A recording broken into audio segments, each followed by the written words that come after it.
Camden Yards. A chance for a series win. It's Grateful Dead night here at the ballpark. And don't tell me this town ain't got no heart. The Orioles, despite a big trade deadline loss on Monday, did win yesterday, get to within a game and a half out of the wild card spot. They'll look to get a series win today against the Angels. Kevin Brown, Ben McDonald, a series that's been marred by injuries and trades and inconsistency. One constant through all the games, that's Pete Alonso, and Pete Alonso delivering for the Birds. Yes, he did last night. It was a slow start to the year, the month of April, a little bit slow for the Polar Bear, but has he ever heated up? This is what he did last night. Bases loaded and one out. He got a first pitch breaking ball from Grayson Rodriguez and just shoved it straight away center field, driving in 2 runs. That was RBI's number 70 and 71 on the season for the Polar Bear. That is 4th best in the American League. His 23 home runs are 10th best in the American League. And Pete Alonso is on pace again for his 5th career 30 homer and 100 RBI season. He is doing it, KB. 23 and 71 in the first week of August. To look to back up Trevor Rogers, one of the league's best pitchers over the last 2 months. Another new battery made for him is Carlos Narvaez, who worked well with the Orioles staff yesterday. O's and Angels, chance for a series victory next.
Wonderful usher Tom Abbott. It looked like he was feeling the rhythms of a Grateful Dead show one night early. A 3-1 win for the Orioles. A couple of big hits for Pete Alonso, and then Tyler O'Neill's pinch hit homer off the bench. Great pitching from Cade Povich, followed by 3 relievers. So the O's will turn the ball to Trevor Rogers today. That wasn't a certainty just over 48 hours ago. Trevor Rogers was unsure if he would still be here once the trade deadline passed. A free agent to be. He is here. He hopes to be here for a long time. And we, Ben, are happy to see Trevor Rogers still here in Baltimore. Absolutely. And I tell you what, his last 10 starts, 2.21 ERA over his last 10. Making his 21st appearance of the year. 89 punch-outs, 32 walks. Normally does a pretty good job keeping the ball in the ballpark, too. Has allowed a total of 10 home runs. 13 of his 20 starts this year, 3 earned runs or less. And this is StatCast 3D, powered by Google Cloud. We'll take a look at Trevor Rogers' pitch arsenal. 2 and a 4-seam fastball combined about 55%. That leads the way. Changeup, sweeper, and cutter after that.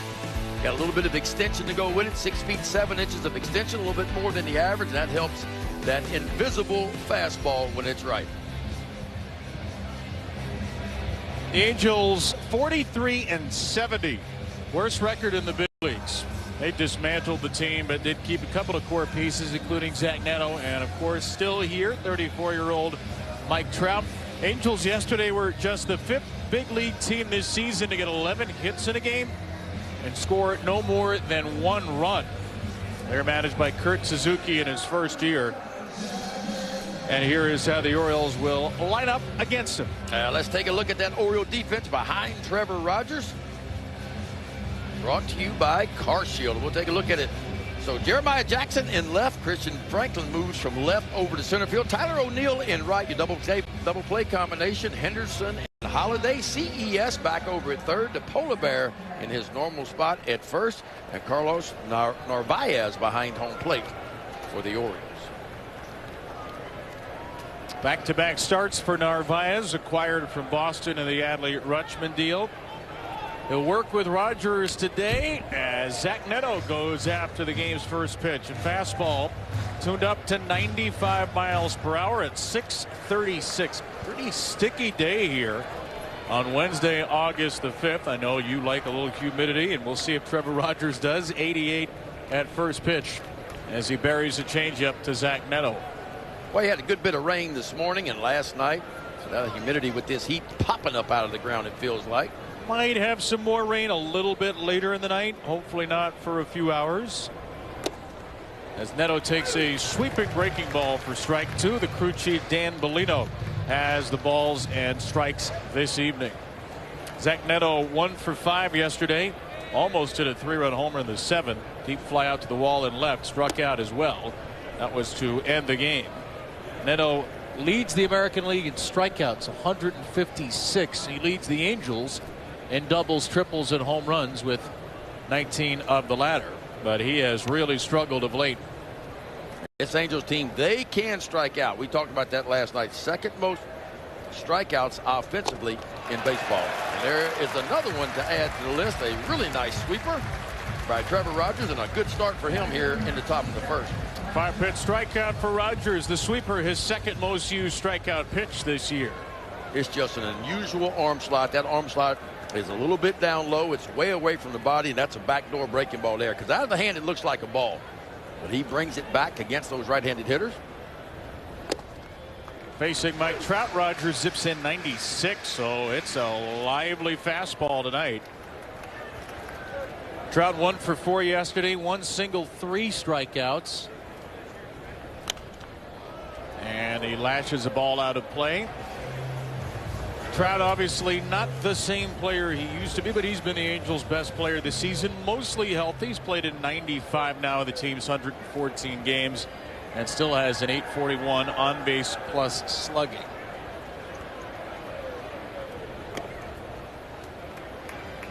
One of the great right-handed hitters in Major League Baseball history. 16 years, 422 homers, 291, 406 on base. A first ballot Hall of Fame career, no doubt, but a career that's been marred by 1 playoff series, 0 playoff wins, and he hasn't been to the postseason since 2014. Now in his 16th big league season. And the Angels, as far as anybody from that postseason this year. But Mike Trout continues to want to stay in Anaheim. In fact, he was even taken into the trades room a few days ago by the front office. John Mozeliak, a longtime Cardinal executive in charge of the baseball operations on an interim basis. 3-2. Swing and a miss. Swords up on that heater. Trevor Rogers got a little extra so far tonight. Another 96 and just above the top of the zone. Just grip it and rip it. And back-to-back strikeouts for Trevor Rogers. Well, that is nice. That ball, I'm telling you, it's almost invisible. People ask me all the time, what is it about Trevor Rogers' fastball? And I say, I'm not sure what it is.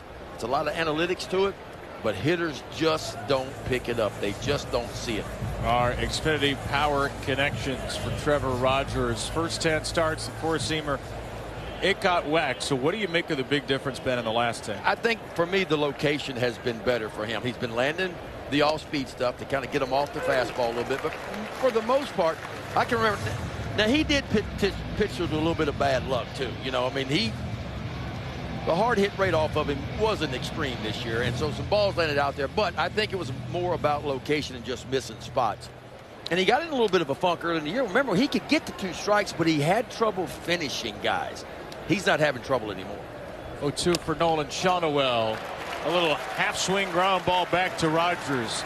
That's about as impressive a first inning as you can have. 2 strikeouts, a half-hearted ground out, and Christian Franklin will lead us off next.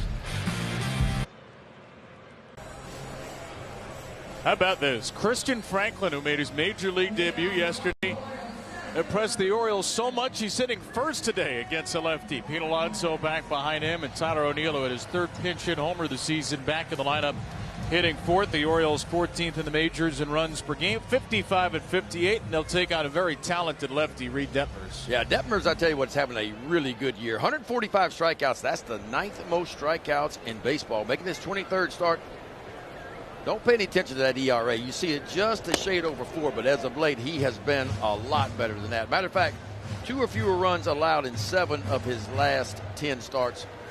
If you're looking for a wipeout pitch, he's got one. That slider of his has been better than good this year. Here is 26-year-old Christian Franklin taking a hack at 2 fastballs. Franklin in his big league debut yesterday was 0 for 2, but he walked in his first plate appearance, scored a run, stole his first career base in the 7th inning. The Orioles acquired him from the Washington Nationals on deadline day. And with Mom and Dad looking on, he's looking for his first big league hit. In an 0-2 hole here, he'll take a fastball just wide. Why already into the leadoff spot? Well, the Orioles, they like Christian Franklin's tools. They like his eye. And they like the way he hits lefties. Career in the minors, .863 on base plus slugging against lefties. And on base percentage better than .400. And Franklin will take the slider in the dirt here. So they lost Taylor Ward, and Christian Franklin, obviously not the same player as Taylor Ward. He's 5'9". He's a rookie in his second game, but shares one particular trait. That is the on-base ability and a very keen eye. And Franklin will foul this ball off at the plate. Yeah, he'll strike out occasionally, but the walk rate is pretty high, too. Now, hitting lefties this year, he has not done very well. .234 batting average against left-handed pitching this year, but for his career, it is certainly better than that. 4th rounder, was teammates with Heston Kjerstad in Arkansas of the Cubs in 2021. Missed his whole first full professional season with a torn patellar tendon, but has bounced back very well. 34 steals a couple of years ago. Great speed. Traded in the Mike Soroka deal to the Nats last year, and for minor league reliever Joe Glassy on deadline day this season. Franklin will see a 6th pitch here from Detmers. And he takes it way up and away to run the count full. And Detmers normally has pretty good control. 38 walks and 125 innings of work. Former first rounder back in 2020. 10th overall pick out of Louisville. 3-2 pitch, a fastball vaulted into shallow right. Former Oriole Adam Frazier is there into the sunshine, and Franklin sees 7 pitches, but is retired on the 7th.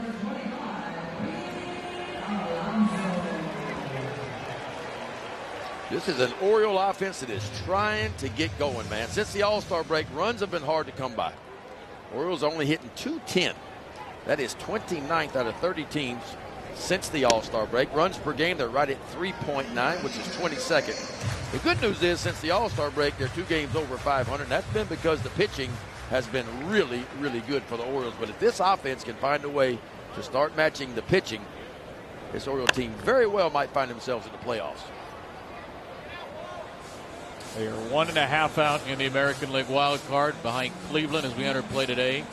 Minnesota and Texas a game out. The Orioles and Detroit a game and a half. Seattle is 2 back, and the Blue Jays 4 back. That is to say 7 of the 15 AL teams. To say it's crowded would be an understatement. Yes, nearly half the league within 4 games of the final spot. So it's anybody's ball game here.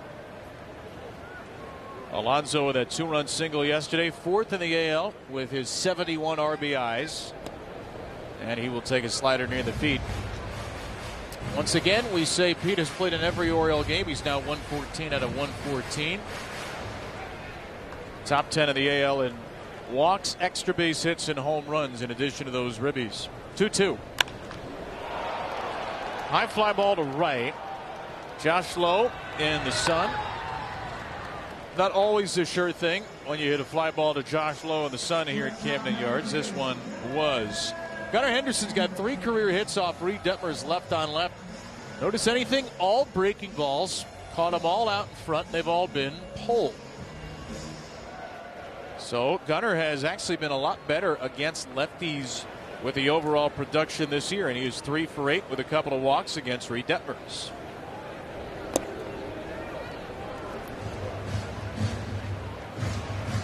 Well, Henderson had that big hit Friday night. 2-run triple off Tim Mays. You hope that was a lid lifter on his season.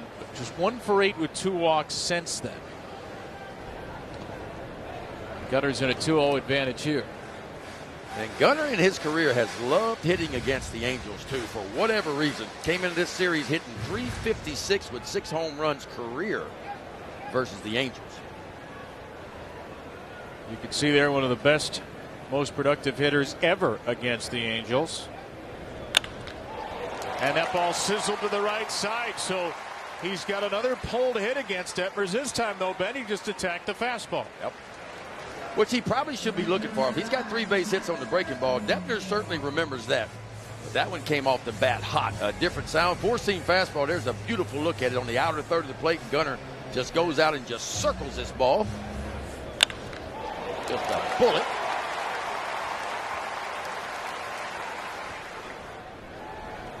So base runner for Tyler O'Neill. Big looping curveball from Detmers there, which is a pitch he's thrown a lot less this year, even though it's been a very effective pitch. You mentioned the slider for Detmers. The slider and the curveball by far his 2 best pitches on the year. Well, that slider of his is 69 strikeouts on that slider alone. You talk about sliders, that's the 3rd best. I mean, you got to go back and look. Chase Burns has 94 strikeouts on his slider. Chris Sale has 83 on his slider. And then there's Reed Detmers with 69. And there's a nice changeup for strike 2 on O'Neill. Here's where those sliders land for Reed Detmers. Yeah.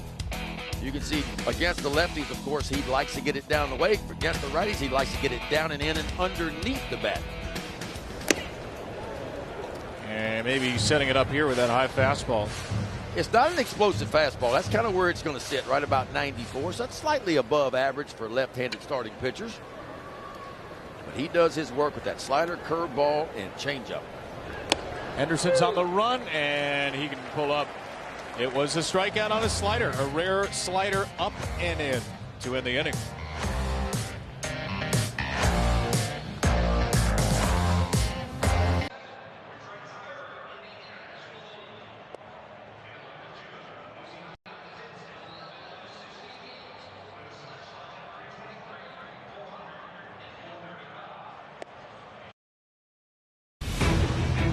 Can stream MASN Plus on iOS and Android mobile devices, Apple TV, Amazon Fire TV, and Roku. Don't miss a pitch. MASN Plus monthly subscriptions are available for only $19.99 per month when you go to MASNsports.com or scan the QR code to get yours today.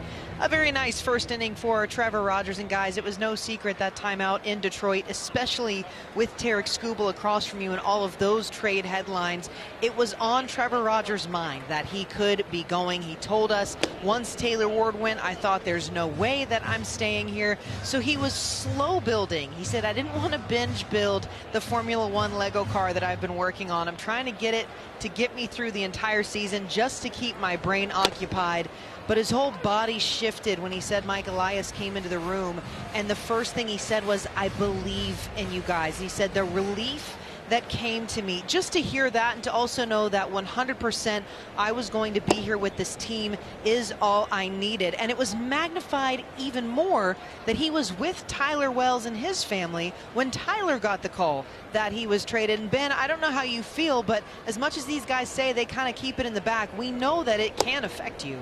Oh, no, it definitely can. And anybody says it's not on their mind a little bit, probably not being honest with you. But, I mean, a lot of these guys have been through this. You know, you talk about Trevor Rogers, he's been through this 4 or 5 times now, you know, where you hear your name called every now and then. You know it could be a possibility. But at the end of the day, Mel, you can only control the controllables. Well, so what I would love to know from you, Ben, is while he is trying to not build Legos overnight, what were you doing to not overthink? Well, I mean, I just took it as, and I was fortunate. I never heard my name mentioned a whole lot through my career in potential trades, but I was around a lot of guys that did. And, you know, again, you know it's there, Mel, but you can't do anything about it, and you just hope the trade deadline gets here and you stay, you know, and you're here, and Trevor Rogers got the news that he wanted. And I know Mike Elias and company and this entire fan base wanted Trevor Rogers to stay here because he's a real dude. And look, you need Trevor Rogers. You're going to find your way in the playoffs. The Orioles just a game and a half out as play began today. Trevor Rogers will have to be a huge part of that. And get a ground out of on Grissom. 1-1 on Moises Ballesteros. I think everybody knows it by now, but just to recap, the trade deadline 2 days ago, Taylor Ward, who was on an expiring contract, traded to Seattle. Tyler Wells, who had an extra year on his deal, traded to Tampa Bay. And Adley Rutschman, who had another year on his deal, traded to the Boston Red Sox. So naturally, folks thought Trevor Rogers might get traded. Trevor Rogers, as we heard from Al, and as he told us yesterday, thought Trevor Rogers might get traded. It could have made sense on paper as an expiring deal. Ground ball to second base here. Jackson Holliday is there, and he retires. Ballesteros.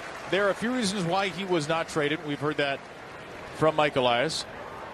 Number one is the Orioles, as Mike told us yesterday, he said we do not want to dismantle this roster, and he felt like trading Trevor Rogers would have leaned hard into the dismantle the roster category.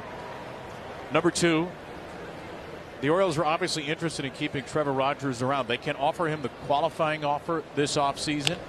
It's a one-year deal. Be in the neighborhood of maybe 24, 25 odd million. And with a qualifying offer as a possibility, teams sometimes will keep a qualifying offer player because if another team signs that player to a $50 million or more deal, they have to give up a draft. Those are valuable to teams. The Orioles, to re-sign Trevor Rogers, would not have to give up a draft pick. And make no mistake, Trevor Rogers wants to be an Oriole.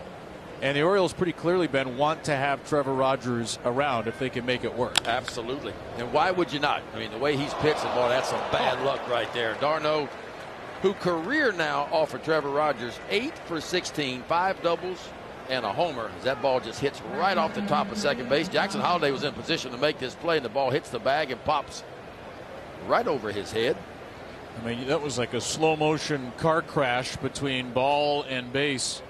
Yeah, Jackson was going to make this play until it hit the bag.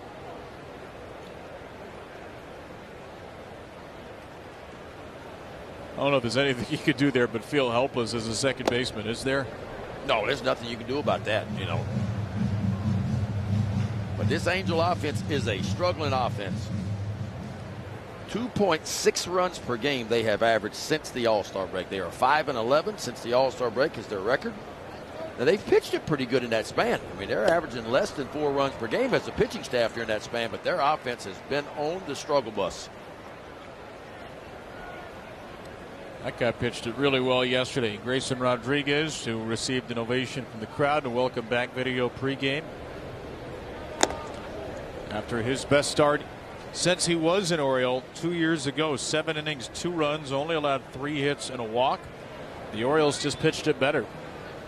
Yeah, I had to go find him. I went to that Angels clubhouse just to find old Grayson Rodriguez and talk to him a little bit, but he said he felt obviously really good. He looked good last night. He said he's starting to get in the groove. He's been hurt so much, he said, mechanically, he said, I've been off, but I figured something out right before that Houston start, which was 2 starts ago. He had a good outing against the Astros, went 5 innings, gave up 2 runs, and was outstanding last night.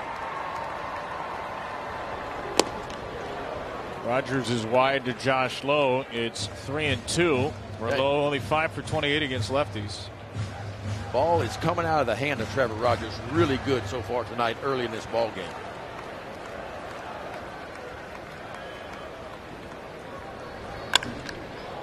Lowe lifts a fly ball to center. Christian Franklin's first test as a big league center fielder. Pretty routine one. So Rogers gives up a bad luck single, but nothing more in the second.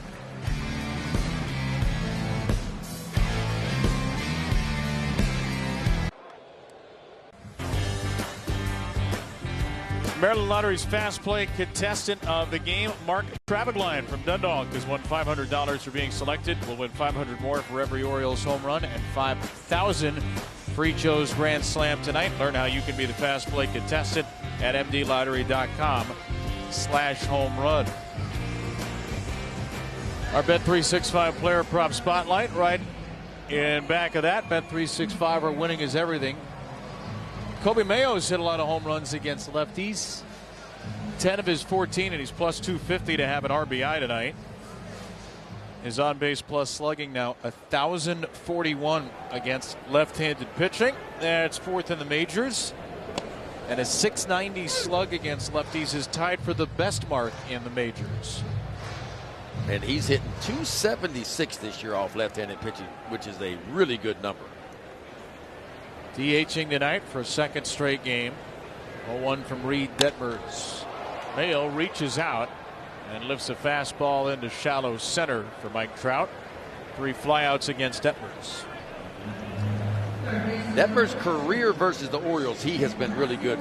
6 career games, 5 starts, the ERA 2.35. So when he's pitched against the Orioles, he has been good.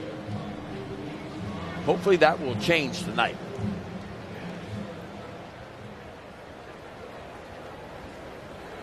Well, the Orioles are looking for some bottom of the order production today. Christian Encarnacion Strand comes in 0 for his last 8. Behind him, Jackson Holliday's 0 for his last 9. Jeremiah Jackson's 0 for his last 7. And the new Oriole Carlos Narvaez 0 for his last 15. So 4 players trying to break out of these mini slumps. And that's a big chase by CES for strike 2. It's game number 13 for Encarnacion Strand in an Oriole uniform. 11 out of 42, 11 RBIs, 5 extra base hits. Homestand 1 for 9 with a double, 2 walks. And he will take a sandy changeup from Detmers. A pitch Detmers basically did not throw last year. It's up to 10% of the time this year. It's not a very effective pitch. Lefty from Louisville goes top shelf and it's fouled away. How would you look to attack Reed Detmers with his arsenal? Well, you look what he does between the 2 and the 4 seam fastball. About 46% of the time. Obviously, the rest of the time, there's something off speed after that. But one thing for sure, you got to see the slider up when you attack it. In other words, if he starts that slider at your knees, it's going below the bottom of the zone. That's hard to do. But that's got to be the idea off of his slider. Because when you attack the slider in the zone, it's only a 13% whiff rate. When you try to attack the slider out of the zone, it's a 64% swing and miss. So you want to see it up if you can. Well, there's a fastball up for the second Detmers strikeout. He's retired the first 2 in each of the first 2. And look, this dude can strike you out, man. We talked about his strikeouts. Came in with 145 of them. Matter of fact, his best start of the year came against the Texas Rangers. He went 8 innings, only allowed 1 run, didn't walk a batter, and struck out 14 against the Rangers. Jackson Holliday checks his swing on strike 1. Holliday coming off a blistering hot July, 0 for 9 to begin August. OPS at 730. On base percentage very good at 350.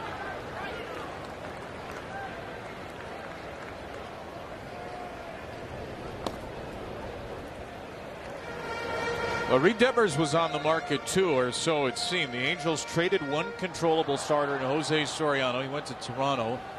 There was a lot of scuttlebutt about Detmers, but he ends up sticking around with the club.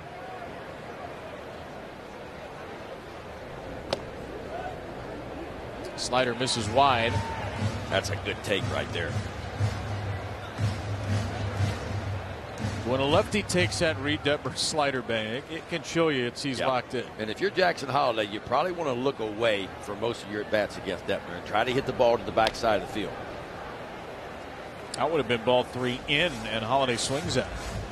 Yeah, and Detmer sprayed it a little bit right now because I'm watching when d'Arnaud is setting up. He's set up away on that breaking ball, and that breaking ball was down and in. He's been spraying it a little bit here early. Has allowed 15 home runs coming in. d'Arnaud rocking to the outside part of the plate again. This is usually very, very good the first time through the order as well.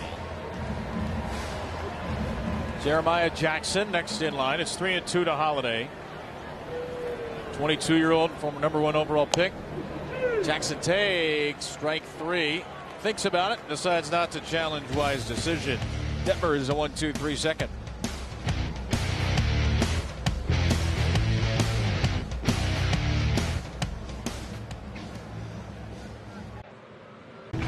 Orioles baseball on MASN is brought to you by Bet365, where winning is everything.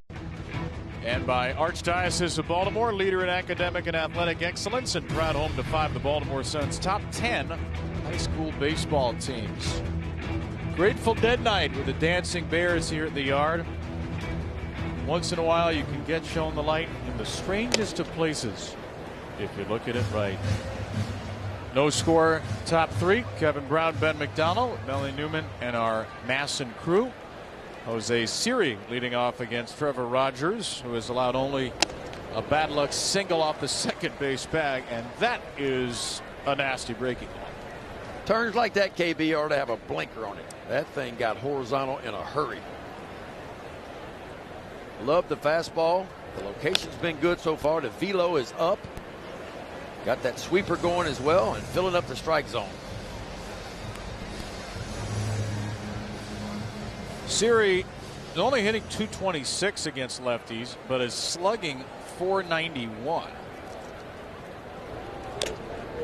And I do apologize to whoever else's iPhone I just activated, because I did activate my Siri when I said his name.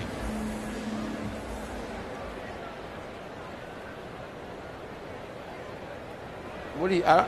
What's going on? What are you talking about? You have an iPhone, right? I do.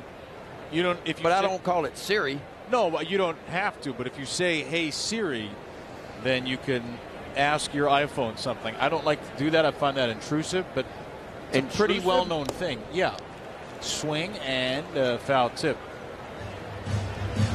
So if you open up your phone and you say, "Hey Siri," nothing happens. Do I have to push a button or just ask Just say it. Just say, hold up to your face, say, "Hey Siri." Hey Siri. Nothing. Siri's sleeping. Siri didn't want any part of you. Hey Siri, are you there? No, Siri's not there. No, he's not. Siri, when you swing and miss on strike 3, you got to go back to the dugout. That's what it just said. Okay. I can't believe you don't know what that is. Do you know what these are? I do know what these are. On camera. Loaded nachos. I have to say, on Grateful Dead night, loaded nachos feel pretty appropriate. Feel like the kind of thing you'd see on Shakedown Street before you go to a Dead show. What do we got here? Jalapeno cheddar sauce. Jalapeno peppers in there, too. Yeah, jalapeno peppers. They're there, too. Olives, onions, salsa, sour cream. Cheese. Yep. And soft flour tortillas.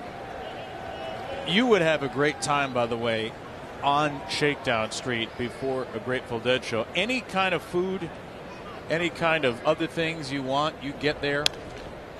I've had a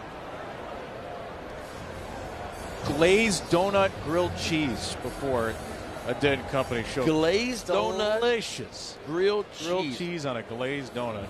Really? That's living. And that was good, huh? Yeah, that was good. What was in it? Unclear, but it was good. It's like a gumbo, you know. You don't ask what's in it, you just eat it. Yeah. Adam Frazier will take down and away for ball 2. Frazier, Oriole in 2023, big part of that 101-win AL A's teams. Bounced around since then. Just off the IL yesterday, and he takes wide for ball 3 here. Frazier hitting just .207 with 1 home run in 41 games, 9 walks. Only his 12th at bat this year versus the left-handed pitcher. He's 2 for 11 so far. 3-2 pitch. Swing and a miss. He chases ball 4, and Rogers has strike 3 for a second straight batter. That sinker, man, I tell you, it's got some depth to it. The sweeper got a lot of horizontal to it. 4-seam fastballs mostly up, 2-seamers down. It's a really good 2-seamer here. Starts it right at the knees and has it drift just below the knees, and a swing and a pitch. You can watch it sink.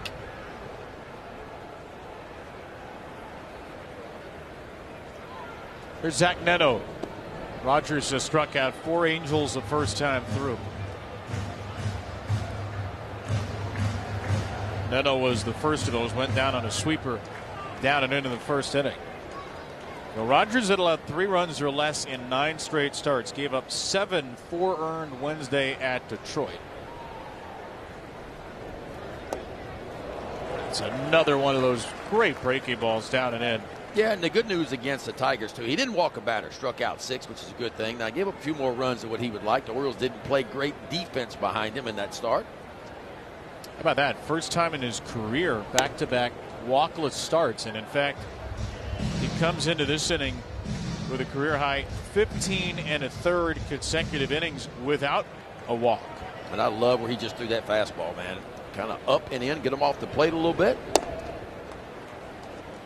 Back with a changeup low. He's on the verge of breaking that walkless streak right now.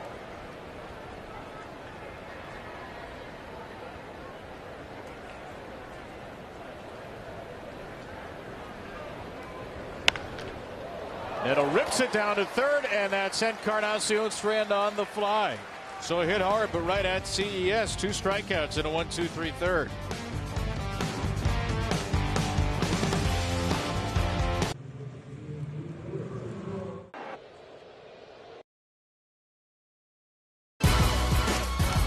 Friday, August 21st, the Birdland Summer Music Series presented by CFG Bank rolls into town with our I Love the 90s postgame concert featuring Vanilla Ice, Tone Loc, Tag Team, and Tretch. Enjoy the show from your seat or upgrade to a field pass to get close to the stage. Go to Orioles.com/tickets.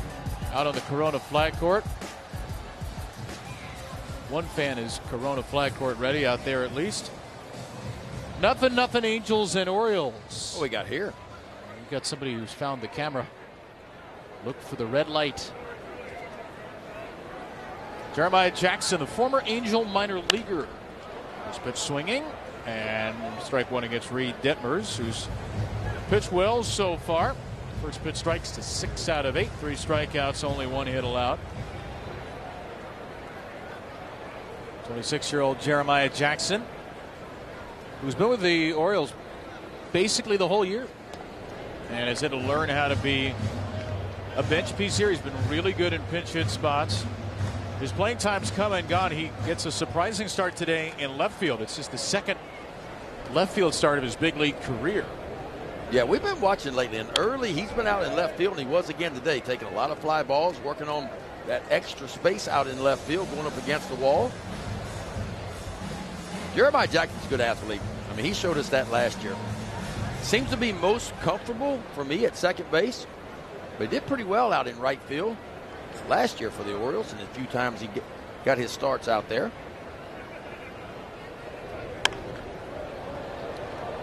Normally, Leody Taveras has been starting against left-handed pitchers. Leody's really struggled against lefties this year, though.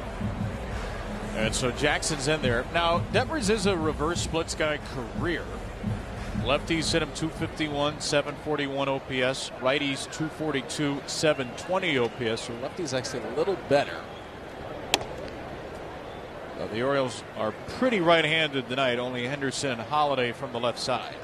Yeah, Detmer's pretty neutral this year, lefty versus righties. One thing to keep an eye on, man. Runners get in scoring position. That opponent batting average goes from 214 up to 288. Down the third base line, this ball will land foul.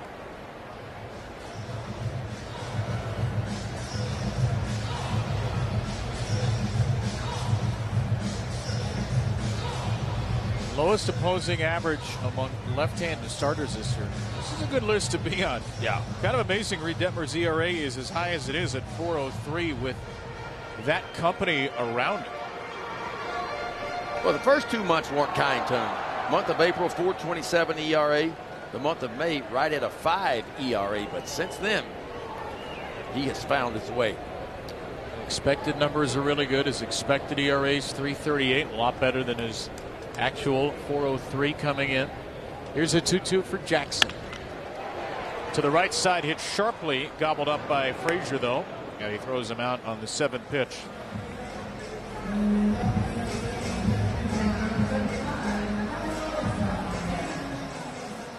Hardest hit ball since Gunner's single in the first inning. And here's Carlos Narvaez. He was part of the return for Adley Rutschman. Narvaez, one big leaguer, a player to be named later. And then 3 other Red Sox players came over in that Adley Rutschman deal. We hit on this a little bit yesterday. Didn't talk about the return too much yesterday. It is a return the Orioles are pretty thrilled about. As Michael I said, we were not locked in on trading Adley Rutschman. We had a price. Somebody had to blow us away, and he felt like the Red Sox blew them away with Anthony Ianson leading the way. Yeah. Pitcher you know well, Ben. He comes out of LSU. Yeah, it's been his first couple of college seasons out on the West Coast and transferred into LSU in 2025 when they won the national title. And he was a big reason why LSU won the national title that year. Talk about Southeastern Conference stats. He was third in the SEC in strikeouts.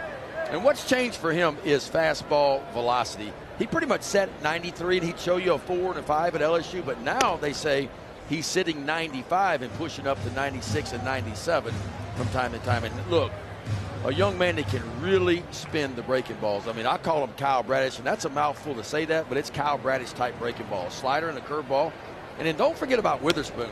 Witherspoon is the other big pick that the Orioles got from the Red Sox. And the Red Sox drafted him in the first round in the same year in 2025. Paid him $5 million signing bonus. So these aren't relievers. These are two guys that are projected to be rotation pieces at the big league level. 1-2 for Narvaez from Detmers. Can you give folks a sense of what scouts around the SEC thought of Ianson and Witherspoon in college? Yeah, I mean, I saw Witherspoon actually face Ianson back in 2025 when Oklahoma came to Baton Rouge, and they matched up against each other. And I remember talking to some scouts and some cross-checkers that were there because they were scouting Anderson, Ianson, and Witherspoon as well. And I remember talking to scouts, and they say, well, we've looked across the SEC, and all the starting pitchers in the SEC, there's only 3 of them that we project to be big league rotation pieces. And the Orioles got 2 of them yesterday in Ianson and Witherspoon. Of course, Cade Anderson is over with Seattle in AAA right now, you know, #1 pitching prospect in baseball. The other pitcher the Orioles were excited to re-add, as it were, is Michael Ferret, who came over from Tyler Wells. Ferret went to Tampa Bay in the Shane Baz deal, has come back. The Orioles think he is pretty much big league ready. Yeah. And according to Fangraphs that just came out today, they have the Oriole minor league system ranked #2 overall in baseball with all the additions, the 11 additions they got over the trade deadline. There's Christian Franklin. He takes up and away. By the way, I get it. I know people are sick about hearing about farm systems. I understand. That was a big thing for a few years till the Orioles went to this American League East title and this playoff team. They have a lot of prospects they think are pretty close. Be here in the next couple of years. It's not a farm system of guys largely that are in rookie ball and A ball a long way away. And they feel like, we'll see, they feel like the floor is a lot higher now than the rebuilding years with the talent you have already here on the IL and in AAA. Franklin, that's just foul for strike 2. Christian Franklin, a 7-pitch at bat. His first time ended up flying out to left, so he's working Reed Detmer's pitch count. We'll see if he can work him on base. First career walk yesterday. And Franklin vaults a ball out of play, still 2-2. Christian's family is here today. Mom Janet, Dad Larry, girlfriend Elysiana, there they are. Open for a magic moment.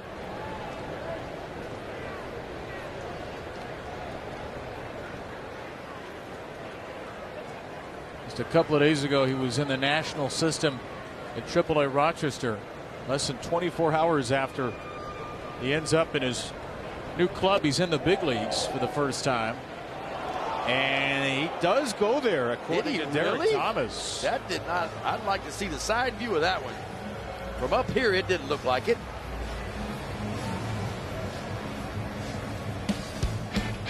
You be the judge. Did he? Maybe.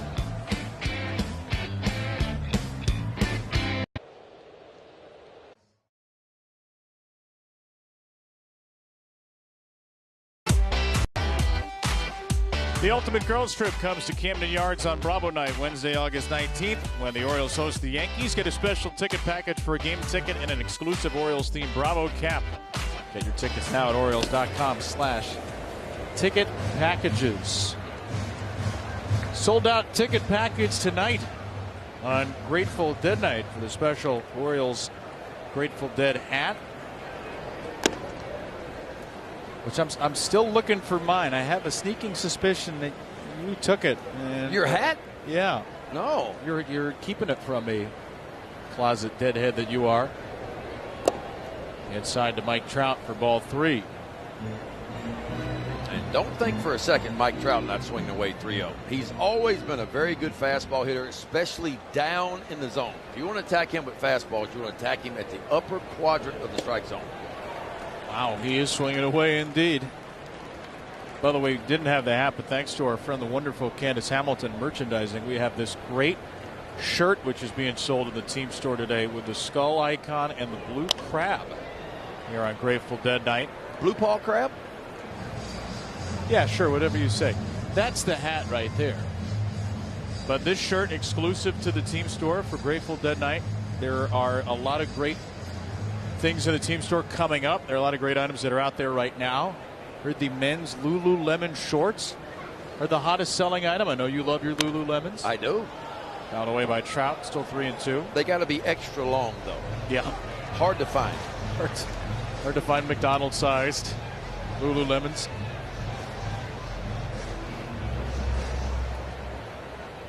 Three and 2 for Trout. Sean O'Well and Grissom to follow as Trout inside outs one to right, and Tyler O'Neill is there. That's a big at bat. You get down 3-0 to Mike Trout and you find a way to get him out.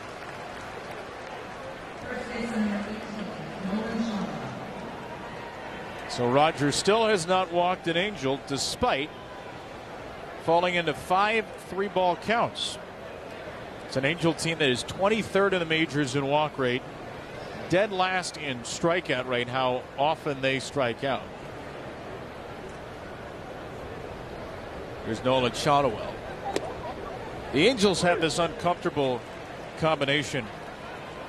They strike out more frequently than any team on offense, and they walk more batters than any team in the league with their pitchers. That's not a great combination. No. And I asked our friends at Stats Perform, what was the last team to do that? Be the worst strikeout team offensively and the worst pitching staff by walks in baseball. And they responded, this isn't overly rare. The Angels themselves actually did that last season. So it's been a tough decade, really, for the Angels, and they're on pace right now for the worst record in club history. You mentioned this yesterday. Yeah. They've never lost 100. Well, this is their worst record ever through game 113. They 43-70. And they have never been the worst team in baseball since their inception back in what? 61, I think, is when the Angels first started playing. They've never finished with the worst record in baseball, but they are certainly on pace to do it this year. Vaughn Grissom down to third. That ball is just foul.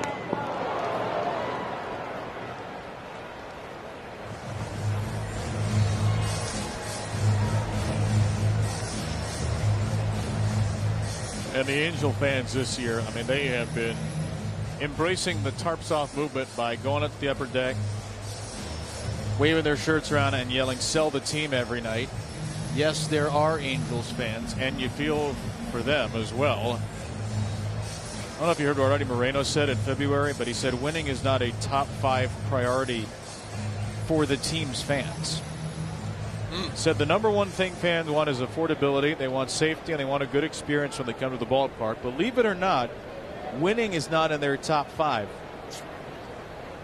I don't know if you could sell that to a fan base. Be hard to.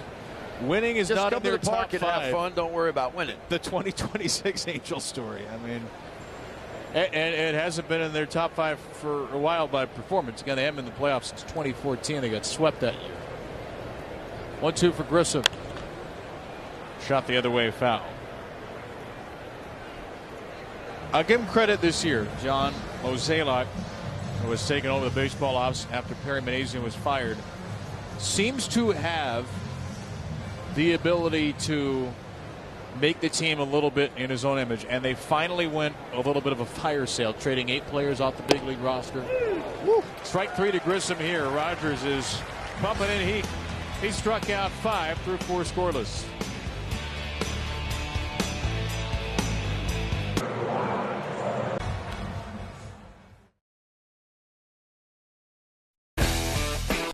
Celebrate the Polar Bears Saturday, August 22nd, when the Orioles host the Rays. 50,000 fans receive an exclusive Pete Alonso bobblehead presented by T. Rowe Price. Go to Orioles.com/tickets.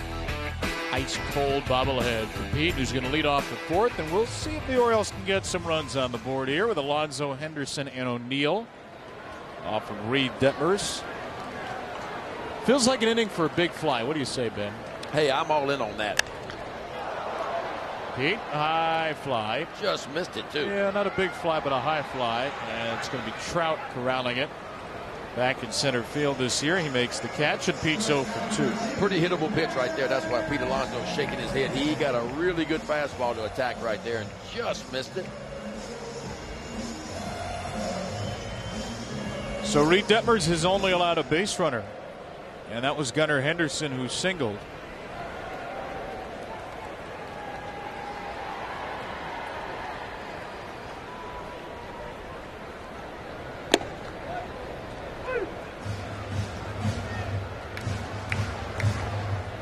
Henderson now 4 for 9 with a couple of walks against Reed Detmers and continues his sorcery against the Angels.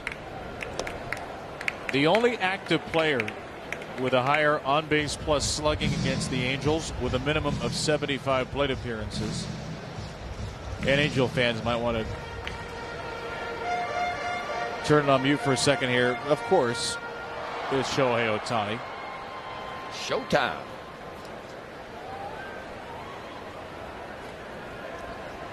0-2 for Henderson. Takes that slider. It hasn't been the sharpest slider for Detmers tonight, and yet he still has 3 strikeouts on it. He does a good job, like Trevor Rogers does. He'll use the inside part of the plate. He'll speed you up. He'll slow you down. It was a little sharper that time. He's got 5 inches more drop than the average slider at that speed. Using that four-seam fastball a little bit more than what he typically does.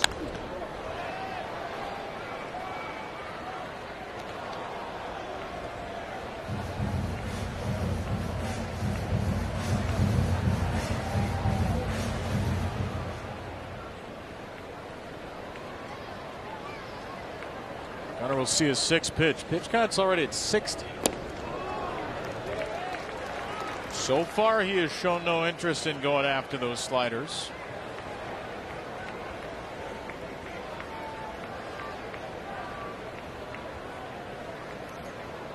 Tyler O'Neill waiting on a 3-2. He takes another slider. He took 4 sliders out of the zone.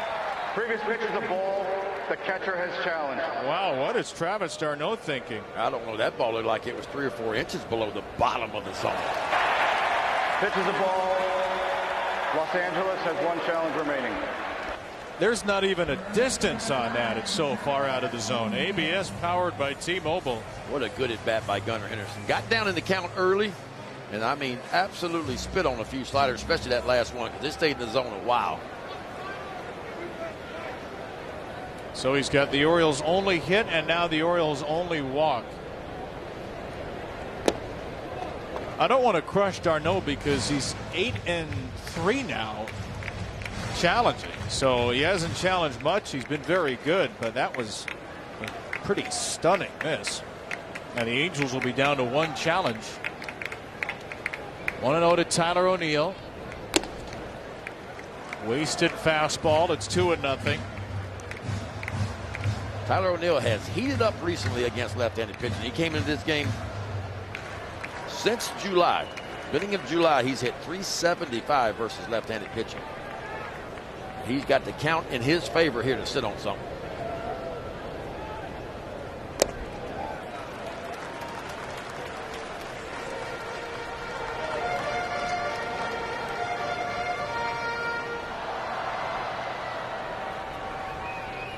And a lot like Mike Trout, I imagine Tyler O'Neill gets what he's looking for here. He's got the green light 3-0. Oh, he had a little hitch there. He was considering it.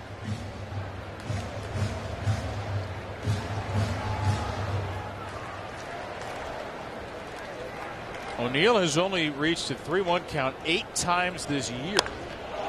And he absolutely drills it. O'Neill, oh my! That's what I call absolutely leaning back on one right there. Got the count in his favor, 3-1, folks. And he got a heater right down the gut, and I'm talking about put some lumber on that one. 109 off the bat. Tyler O'Neill's 9th long ball of the season, his 20th RBI, and the Orioles strike first in game 2 of this series. That was loud. Yesterday off the bench, today in the cleanup spot. O'Neill with a home run in back-to-back games. It's 2-0 Birds. And there's the big fly we were asking for. We should have just gotten a little greedier earlier. He got that one, KB. I'm talking about he got every stitch of that one.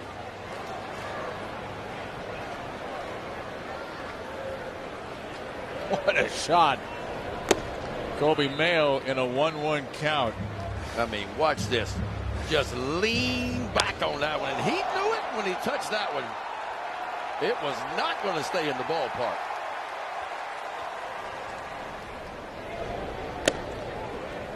So the 16th home run allowed by Reed Detmers this year. Breaks the ice here in the 4th inning. The last 3 runs in this series courtesy of Tyler O'Neill tanks. And he's still got that power. It's been an inconsistent couple of years, to say the least, for T.O. But when he hits him, he really hits him. He stretches them out, is right. And you know, he's now turning into the guy the Orioles thought they were getting against lefties. I mean, listen to that thing. It is just a different sound when he squares it up. But that's now 7 out of 9 home runs off of lefties this year. Remember, he could not hit lefties at all last year, and then most of the first few months of this year. That has changed. When the month of July rolled around, it started to change.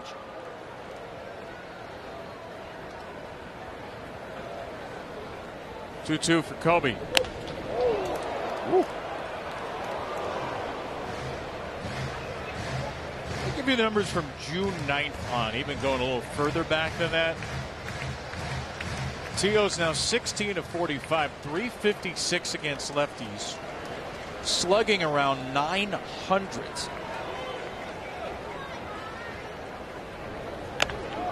Kobe crushes one to left field.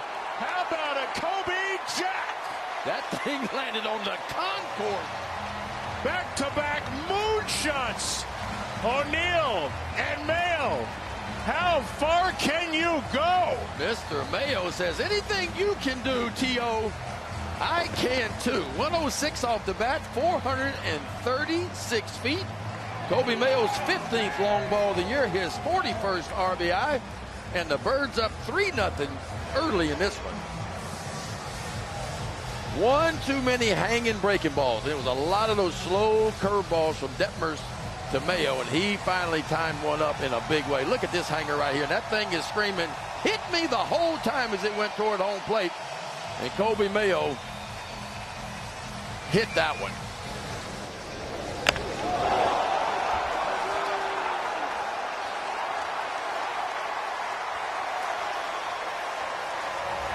That is 862 feet of home runs. Back-to-back batters. O'Neill and Mayo make it 3-0 with a pair of monster mashes. That's what I'm talking about, boys. Tee it high and let it fly. Two guys who are just torturing lefties as the Orioles get another big swing from Encarnacion. Strand out to the wall in left center field. 3 straight extra base hits from the middle 3 Orioles. I'm telling you what, that is 3 balls in a row that have been touched. 3rd double of the season for CES. And the Orioles making some noise here in the bottom of the 4th. His hardest hit ball of the year, 111.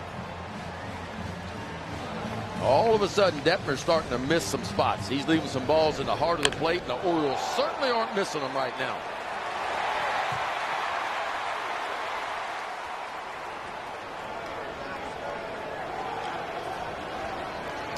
Four straight base runners. 3 straight extra base hits. Jackson Holliday takes strike 1.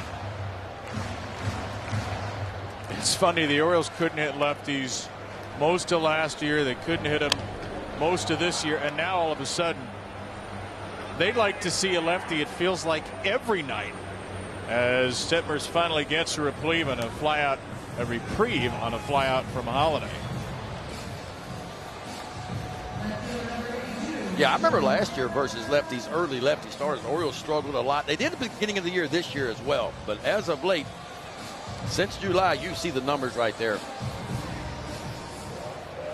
And the most home runs off the lefties since the start of July. They went back-to-back for the 5th time this year with O'Neill and Mayo. The last time, by the way, the Orioles had back-to-back home runs, July 8th against the Cubs. Mayo, then O'Neill. So flip it and reverse it. O'Neill's been involved in 3 of the Orioles' 5 back-to-back home run occurrences this year. Slow hand to Jeremiah Jackson for a strike. There they are. Tyler's still toweling off. Kobe's arm glistening with sweat. Kobe's saying, hey, you hit yours pretty good, but did you see where mine landed? When 426 looks meager by comparison. Golly. And already been 80 pitches for Reed Detmers. That's pretty nice with a quick turnaround tomorrow. JJ ground ball. This one softly hit to Neto. He'll have time. We were asking for a home run this inning. How about 2? That's good enough. Well, Tyler Tanks was first up there. How about this swing right here? A 2-run shot on a 3-1 fastball right down the gut. And then Kobe Mayo steps to the plate after that and says, T.O., I love it. But how about that hanging breaking ball right there? Kobe Mayo blows that one onto the concourse. Birds get 3 in the bottom of the 4th.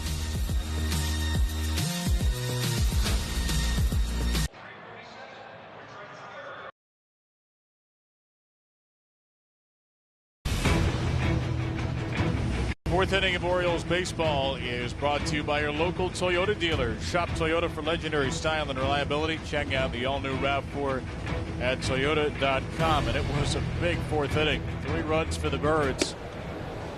2-run home run for Tyler O'Neill and a solo shot for Kobe Mayo and an awfully high strike for Trevor Rogers there. O'Neill with his 9th, Mayo with his 15th. And now Moises Ballesteros, one of 3 or 4 lefties in the lineup, pops out to Jackson Holliday. Ballesteros as an Angel is now 1 for 6. And Trevor Rogers doing exactly what he needs to do. Your team goes out there and puts up 3 on the scoreboard. He's hunting that shutdown inning, and boy, has he been good so far. 4 1/3, only 1 hit. Hasn't walked a batter, and 5 strikeouts for Trevor Rogers.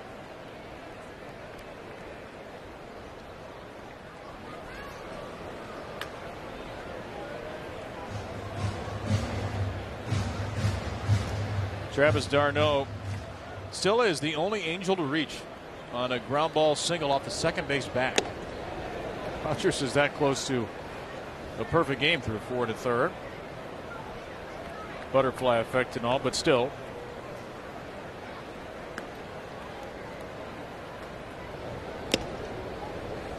Just off the corner. Samuel Bassias still a little ways away, recovering from some shoulder soreness as Sean Anderson warms up. But Trevor Rogers seems to have had pretty good chemistry with Carlos Narvaez. I've been watching Narvaez up close, man. He seems to be pushing a lot of the right buttons. I like his pitch calling.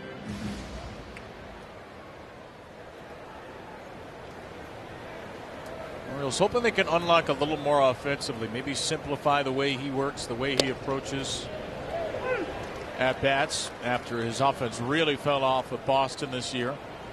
I like his target though, KB. We talked about this tonight, or last night I should say. Narvaez leaves that target there a long time. and then takes it away right at the last second.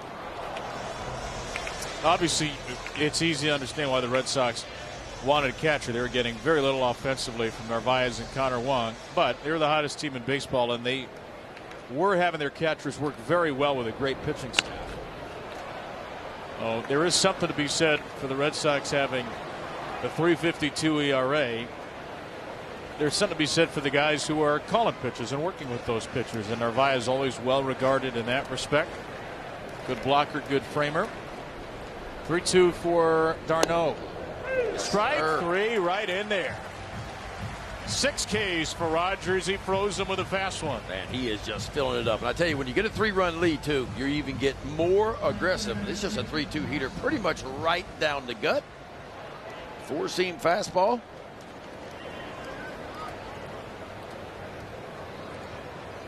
Well, was that predictable or was that predictable? 7 straight 4-seamers to d'Arnaud. And now a little 2-seam dream to Josh Lowe. Rogers has thrown that 2-seamer a lot less this year and the 4-seamer a lot more. Is there something you like more about the 4-seamer? I just think when it's kind of like Brandon Young. When he gets that 4-seamer to the top quadrant of the strike zone, that's where it plays the best. But if he faces a flat bat path, you know what? He can grab that 2-seamer and sink it down low.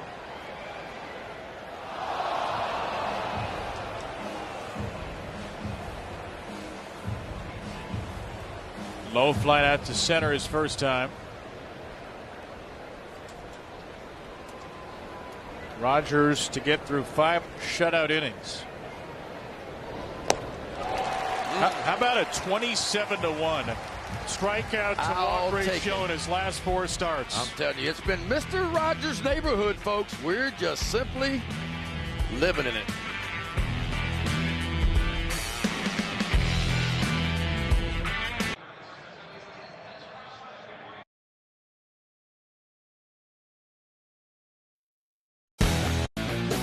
What a blast. Tyler O'Neill 426. Colby Mayo 436. Either one of those home runs means baseball fans score 2. Unlock your free 20-ounce Baja Blast by registering now at BajaBlastHomeRuns.com. There's Colby Mayo. His 11th home run against left-handed pitching. The second most in baseball, only behind Kyle Schwarber. And that big 4th inning. 3 runs for the Orioles has knocked Reed Detmers out of the game after just 4 innings. Reed Detmer goes 4 innings, 4 hits, 3 runs. They were all earned, 1 walk and 5 strikeouts. And the first reliever of the night for the Angels, Sean Anderson, just making his 10th appearance of the year. ERA just south of 6. Pretty quick hook, but 3rd time through the order coming. 47 pitches the last 2 innings. And Anderson, pitching on 4 days rest, will throw a strike to Carlos Narvaez. You remember Sean Anderson as an Oriole? I remember the name, yes. He was here about a month in 2021. Wasn't here, I don't believe he was here very long. If you're a fan of any major league team, you might remember Sean Anderson. He's a former Giant, Twin, Oriole, Padre, Blue Jay, Kia Tiger in the KBO, Ranger, Marlin, and now Angel. He was also with the Phillies in the minor leagues. He was in the Mexican League with the Olmecas de Tabasco. And I think that's it. Oh, no, he was with the Red Sox to start his career. 3rd rounder out of the University of Florida in 2016. But he has been everywhere, man. And here he is to face Narvaez and strike him out. 95 up and away for Mr. Anderson. And Narvaez has struck out twice. Just a good old 4-seam fastball located perfectly on the outer 3rd. 86 big league game for Anderson. 7th big league year, facing a guy in his 2nd big league game, Christian Franklin. Franklin takes a slider for a strike.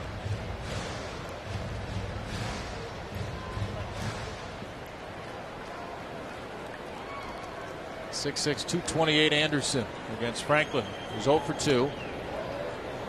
And couldn't hold up there. Still in search of big league hit number 1.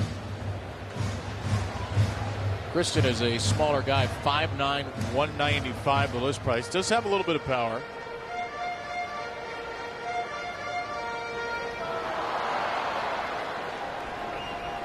Family once again hoping he can fight his way back from an 0-2 count.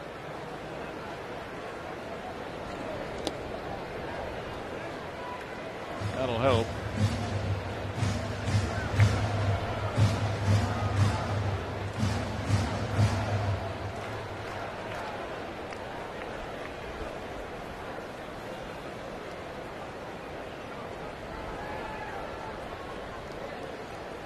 Christian is flying out to left, struck out swinging. Beautiful slider on the inside corner, and back-to-back strikeouts for Anderson.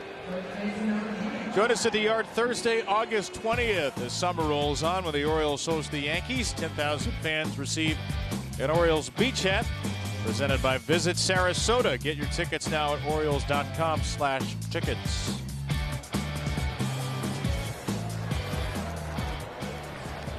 Some different hats the Grateful Dead headwear there.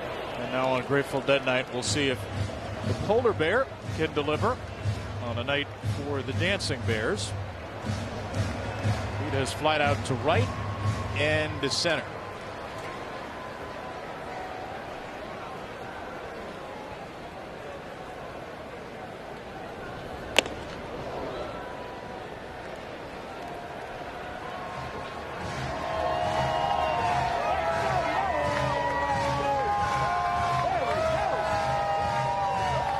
Feels like an auto splash these days when Pete's simply batting and you're in the bird bath. This is a good night to be in the bird bath. It's sticky. It is definitely sticky. Good night to be Sean Anderson. Strikes out the side in the 5th.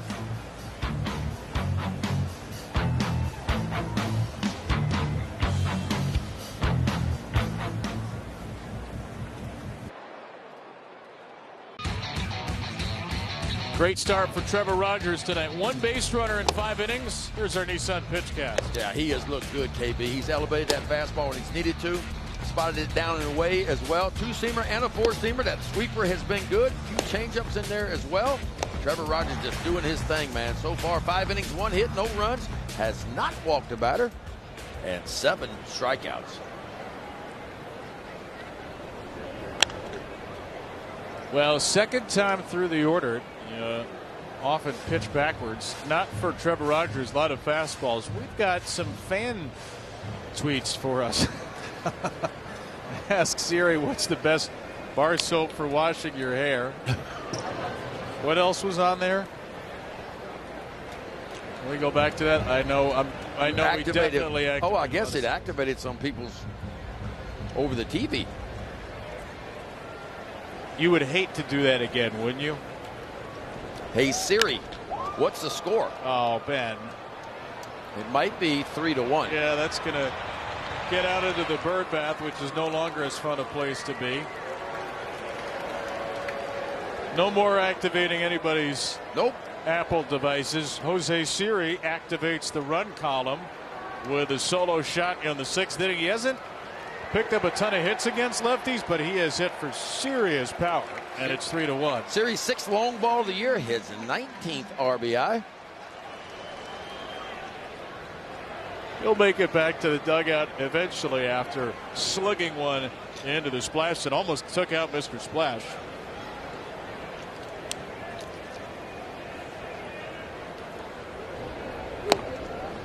Outside to Adam Frazier. Now, Trevor Rogers had only allowed 1 home run on the 4-seamer over the last 10 starts. 0-2 pitch here. And Siri changes that. Follows up with a ground out against Adam Frazier.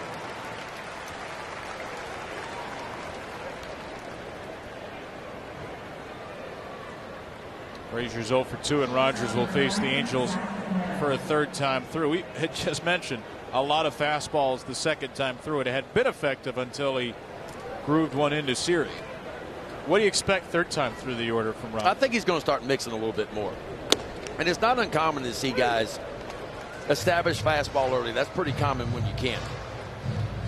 And then typically as the game goes forward, then you start to use the off-speed stuff a little bit more. But Trevor Rogers loves his fastball. I mean, he came in throwing 55% fastballs. But that's the pitch that's going to be the difference maker for him, is that little sweeping slider. That's how you keep him off the fastball. But look at the fastball velocity. 94.5 tonight on that four-seam fastball. I mean, you add in the two-seamer. About 2/3 of his pitches have been heaters. 0-2 for Neto. He struck him out again.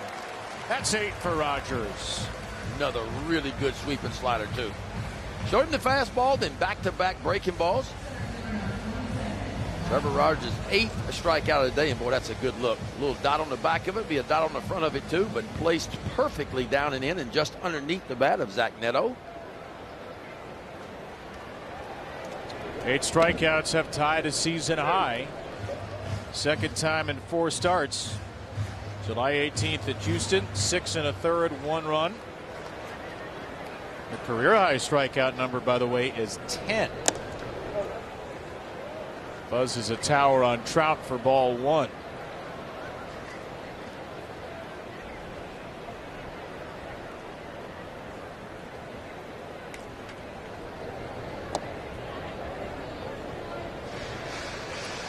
First time the Orioles have started a lefty back-to-back games this year, and they both pitched very well. Kate Povich 6 shutout yesterday. Rogers trying to get through 6 innings of 1-run ball today. Man, I love what I saw from Povich last night, man. Used his fastball up, that good curveball behind it. He's going to stick around in the rotation, too, because Anthony Nunez somewhat surprisingly was optioned for the new reliever Alex Hoppe. And that means Kate Povich should get at least one more start. Yeah, because it sounds like Chris Bassett, at least one more rehab start, maybe 2. I got a chance to visit with Bassett a little bit today, and he said he feels great. Said he's moving down the slope like he wants to now. He's free and easy. 3-2 to Trout. Yes, sir. Strike 3 called. Right on the corner at 96, and Rogers has his 9th punch out of the night. I mean, you can't throw one any better than this. This is a fastball. You talk about dotting the I on the outside part of the plate. Trevor Rogers, yet another strikeout.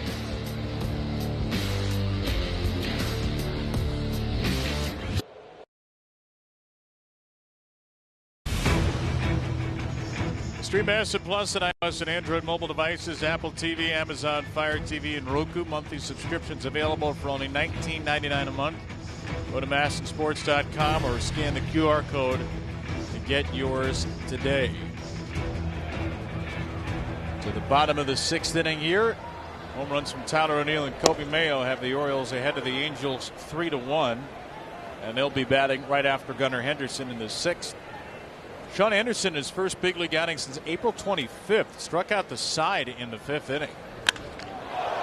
He will not do so here. Henderson to deep left center. Trout feeling the wall, has room. We've seen Mike Trout up against this wall a time or 2 before in Camden Yards. Yeah, there was a play out toward right center field that he made some years ago in Mike Trout's prime, in his prime, and I tell you what, it almost looked like he jumped over the wall. He had half of his body. I remember it like it was yesterday. Over the wall, it felt like. I believe that was off of J.J. Hardy.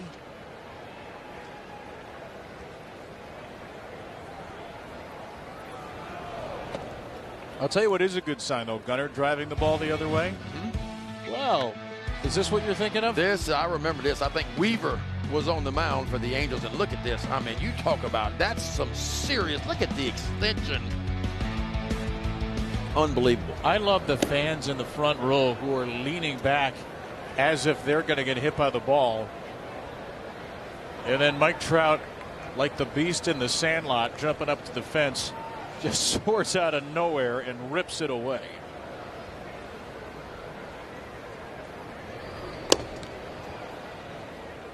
He's obviously not that guy anymore with the mileage on his body, over 1,700 games, but he was, though he never won a Gold Glove, he was a terrific center fielder. Yeah. I mean, a generational player is what he's been. Last year he moved to right, and he said, I'd like to go back to center this year. Actually felt like it was better for his body in a way. Nice running catch by Josh Lowe there. O'Neill with a home run is 1 for 3. So some outing here for Sean Anderson, who was pitching to a 4.95 ERA in AAA Salt Lake and to a palindromic 5.94 in 9 games with the Angels this year. Orioles 2021, 7 games, 10 innings, 10 earned runs. Just part of the relief carousel that year. But the stuff has been ridiculous tonight. The slider's really good. Like, it's tight, it's hard, it's very late breaking.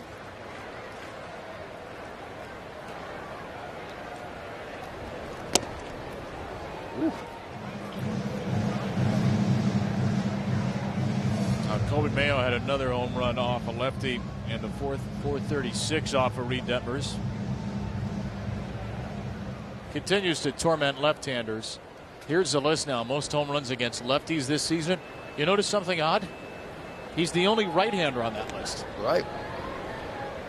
I guess that makes sense because Schwarber, Olsen, and Ohtani, lefties who are so good, they're in the lineup every day against lefties. Mayo's a regular starter against lefties, not so against righties, but it is so impressive what he's done.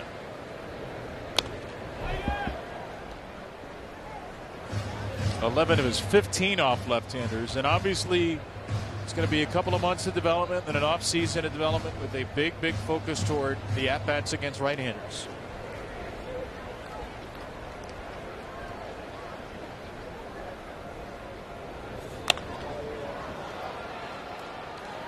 Kobe's got 53 hits now, 27 extra base hits, 26 singles.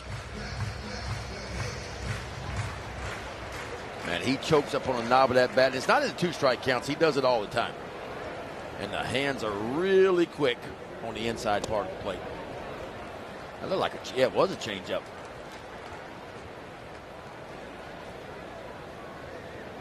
Does it seem far away to you? That's where Kobe hit it a month ago. One of the 8 second deck shots in this ballpark's history. That's headed toward the Oriole dugout. That was in Craig Albernaz's direction, thankfully on the ground.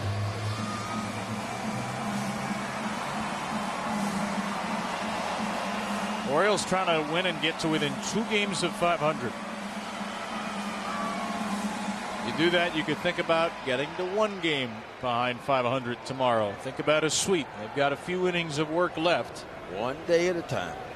Just keep chipping away. Kobe, laser to center. I mean, that was absolutely sizzled. And did you see the swing, too? That's a changeup, too. When you talk about staying on it and through it. Wow. He just went down 111. Watch him just put his nose on this one and follow it all the way to the bat. Just goes right down there and just digs it out. Look, watch the head. Seeing it all the way to the bat and a nice short stroke. Look at the follow through. Look how short that stroke is. Impressive.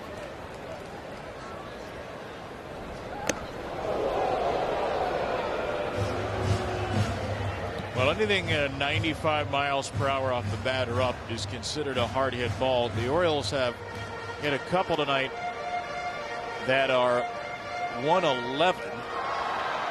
Encarnacion Strand had the first of those with his double in the 4th. So the 3 guys in the middle have just spectacular power. Popped up toward the Oriole dugout. Darno's going to make the catch. Mayo with a sharp single, but he is stranded at first in a 3-1 game.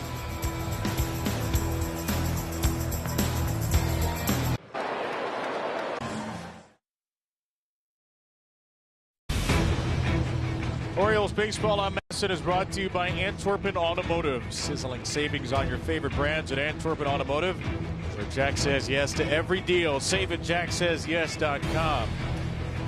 And by American Standard Air. Find your local independent American Standard Air dealer at MidAtlanticComfort.com. Trevor Rogers striking out Mike Trout a couple of times. Angels losing to the Birds here in the 7th. 3-1 Oriole lead. We got Trout and Zach Neto to end the 6th inning. Nolan Shonowell, Vaughn Grissom, and Moises Ballesteros due up here. Rogers still in there at 92 pitches. Yeah, Craig Albanez would love to get him through the 7th here. Now that's going to be a base hit skipping off the glove of Pete. Shonowell has his 3rd hit in 7 at-bats in the series, and that makes Grissom the tying run. Only the 2nd time tonight the leadoff batter of an inning has reached for the Angels.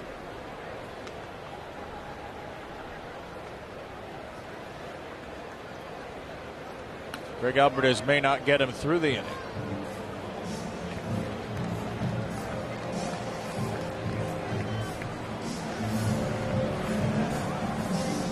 And there's the signal. Alex Hoppe is going to make his Oriole debut after Trevor Rogers throws yet another quality start here in Baltimore once again.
And now time for our MedStar Health pitching change. Get the same top-rated care the Orioles trust. Visit medstarhealth.org to find care now. MedStar Health, it's how we treat people. Trevor Rogers is out, 6+ for him. He'll give way to Alex Hoppe. This season with the Mariners, 24 appearances. See where the ERA was, 5.79. Only worked 28 innings. Opponents hitting .245 off the right-hander, Hoppe. The Oriole debut for Hoppe. He'll face Vaughn Grissom to start. Oh, my word. Well, we can give you a scouting report on Alex Hoppe, Baltimore Oriole. He's got a live arm. Well, it's a 4-pitch mix. Slider leads the way. He throws it about 47% of the time. That 4-seam fastball has got some juice behind it. You just saw that. It averages 98. Then a changeup to go with it. Maybe some nerves trying to impress your new team. A backstop shot for Hoppe to Grissom. It was a wild pitch, moving Shonowell to second. This is new in a couple of different ways for Alex, who's got a very strong arm, and it was a little overzealous there. Hoppe with the Mariners this year typically did not pitch in leverage situations. In fact, the Mariners were 4-20 in the 24 games in which he pitched. The last game in which he pitched and the Mariners won was 11 of his games ago. Mariners lost 10 straight of his games. It was June 9th, and it was right here in Baltimore. Pitched the 7th inning of a 6-5 10-inning win. Crazy game in that series. There you go. How about a sinker, triple digits?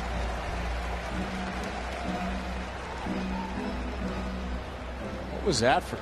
That's odd right there. Tells me he was taking the whole way. Happy Gilmore it up to the plate.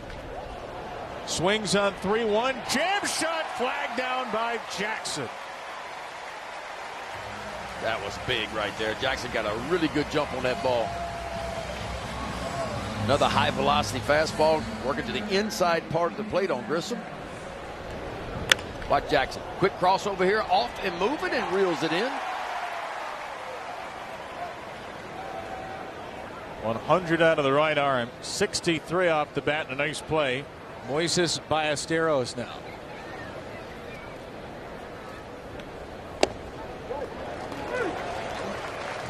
Well, Hoppy has struggled against lefties this year. He does not throw a changeup much at all. Righties only hitting 226, 79 OPS. Lefties 267, on base of 362. And they're not hitting for much power. That's the good thing, but that's pretty devastating at 100. You could say that fastball is a little hoppy right there at 100. Big time arm.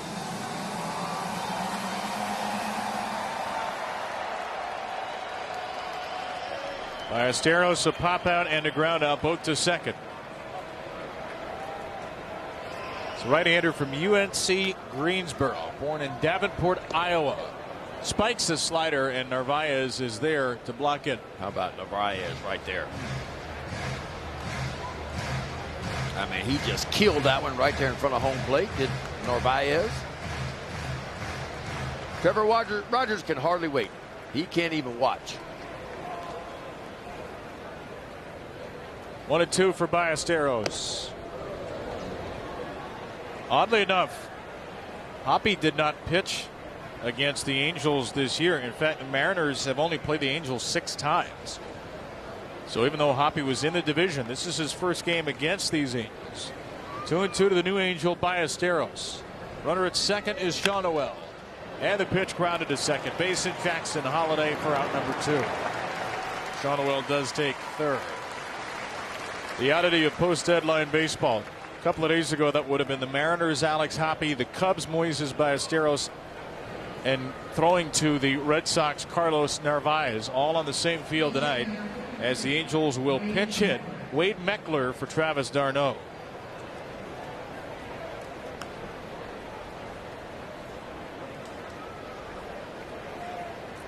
Meckler was 2 for 3 with a walk yesterday, having a very strong year at .303, OPS 794. The 2-out tying run. And a slider. Might have caught the corner, but wasn't called.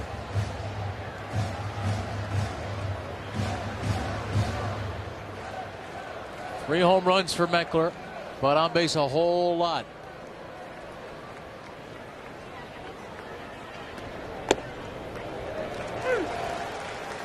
We heard from Craig Alvarez before the game. He said Alex can shape the slider in a couple of different ways. And we've seen him throw it for a strike at the top of the zone and bury it tonight. Meckler through the left side. There's a base hit. And that brings the Angels within a run for the first time since the 4th inning, as an RBI pinch hit single by Meckler makes it 3-2. Pretty good piece of hitting right there by Meckler.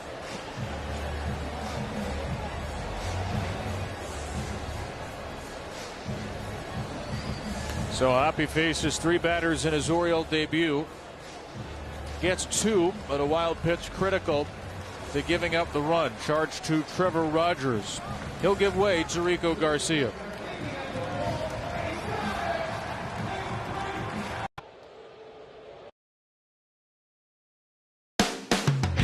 There's our Allstate Good Hands replay. Yeah, Jackson Holiday gets a really good jump on his fastball to the inside part of the plate and easily runs that down. He's been busy tonight.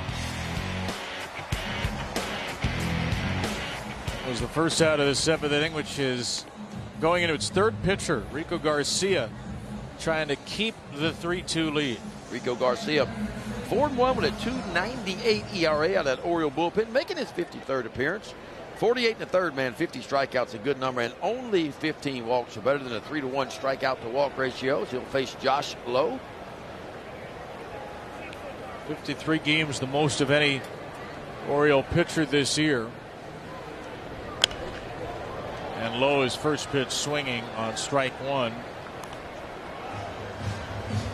Garcia came into the game tied for 7th in the American League in games pitched, but tied for 2nd games pitched among right-handers. A lot of lefty specialists ahead of him. Pitched last night in game 1 of the series. 1 scoreless inning.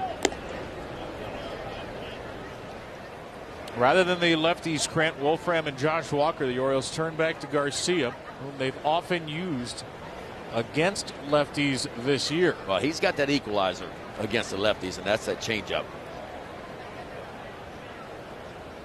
Lowe's 0 for 2. Meckler's at first, very good runner. Enrico throws him back to the bag. So Trevor Rogers' final line: 6+ innings, 3 hits, 2 runs, both earned, no walks, 9 strikeouts. He went 93 pitches, 62 strikes. 9 strikeouts tied an Oriole high and were a season high. And a nice heater there, 1 and 2. Trevor Rogers' 10th quality start of the season.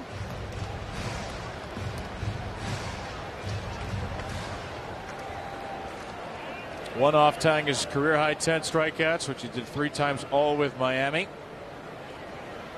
1-2.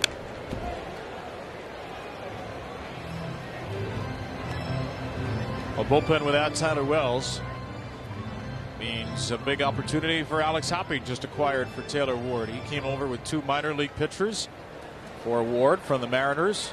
Orioles think it's an arm worth investing in. A little erratic today, but did get a couple of outs. There goes Meckler. Here's the throw from Narvaez. Did he not swing at that? The third base umpire, Dan Merzell, says that Lowe did not.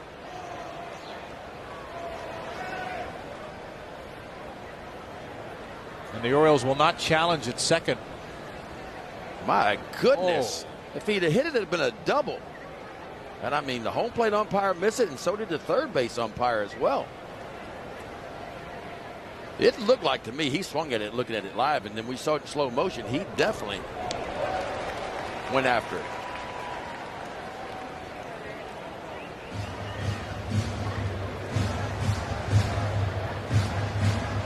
I mean, watch this.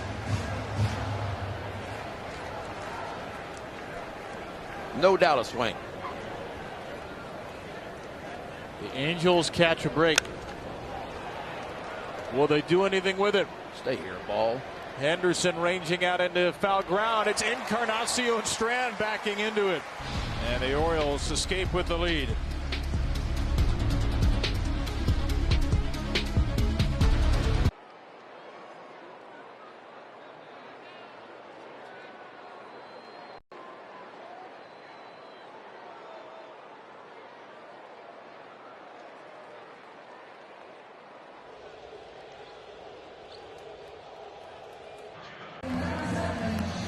MLB Plus is new for 2026. Stream MLB Network 24/7 and select out-of-market games every week, plus live radio broadcasts of every game, game day 3D, big inning, and minor league action. Visit MLB.com/MLB Plus to subscribe today.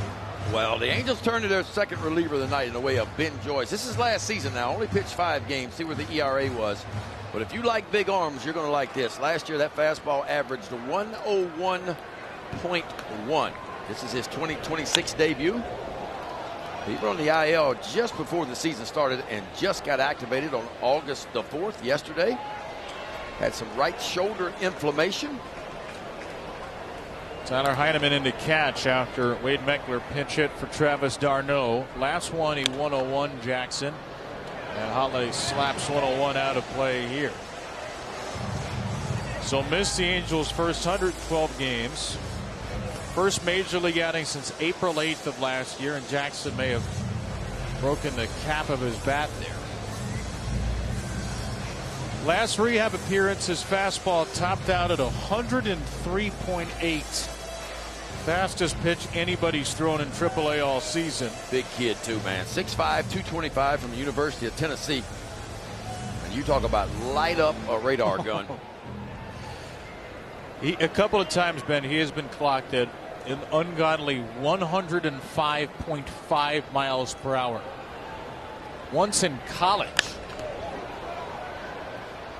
And he was tracked September 3rd of 2024 at 105.5. And even though as hard as he throws, KB, as Yanier Cano starts to get heated up, guys can still hit it. I mean, last year, as hard as he threw, 101.1 was the average. They hit 364 on that fastball.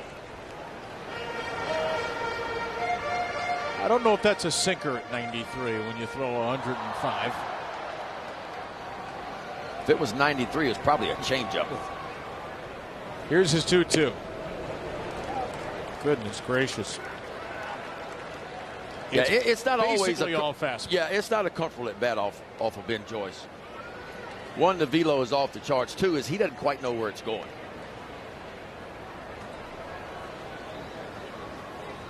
3-2 for Jackson Holiday. He didn't know there. A leadoff walk, the second walk for the Orioles tonight. And the Orioles get the leadoff man on for the first time. Yeah. We'll see how aggressive Jackson Holiday wants to be. Ben Joyce typically has a pretty high leg kick out of the stretch. Colt Kowser will pinch hit. Not surprising to see him come off the bench. Also, well, this is his kind of guy.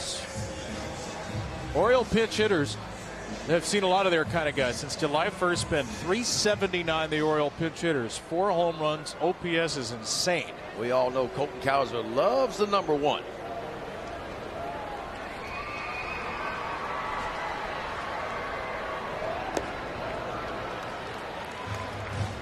Now you say there are guys who don't throw a changeup who throw a changeup to Colt. That was 92. Again, it's tagged as a sinker. I'm saying that's a changeup. Yeah, I think it's his changeup.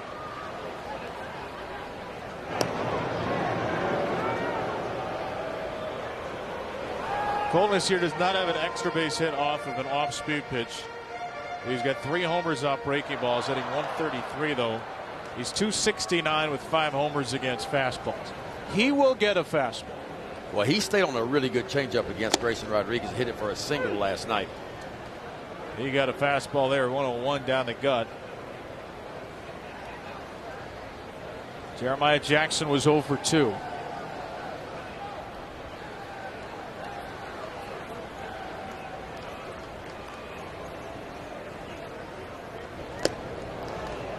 Wow, riding up and out of the zone. Kowser chases 99.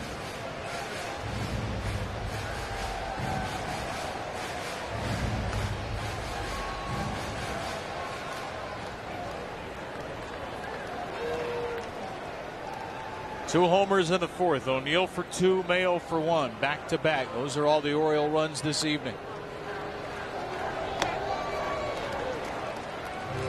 Again, it's called sinker. Ward's going to call it a changeup. 2-2. You can almost see the way the ball is rotating. It's a changeup. See, it's more of a split is what it is. Something off speed. There's a good look at. See that rotation? That is not two-seam rotation at all. Wow, this is going to be challenged for strike 3 by d'Arnaud.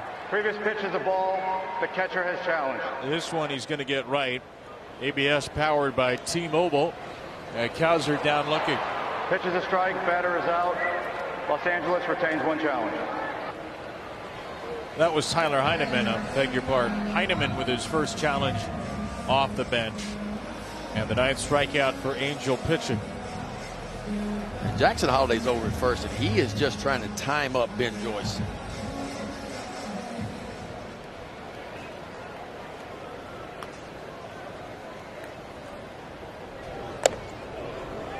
Man, oh man. Fireworks, calliopes, and clowns out of Ben Joyce's hand. Carlos Narvaez took 102 inside. Trying to snap an 0 for 17, or at least get on base here. Narvaez pops it up. Neto makes the catch. This copyrighted telecast is presented by authority of the Orioles and may not be reproduced or retransmitted in any form. The accounts and descriptions of this game may not be disseminated without the express written consent of the Orioles.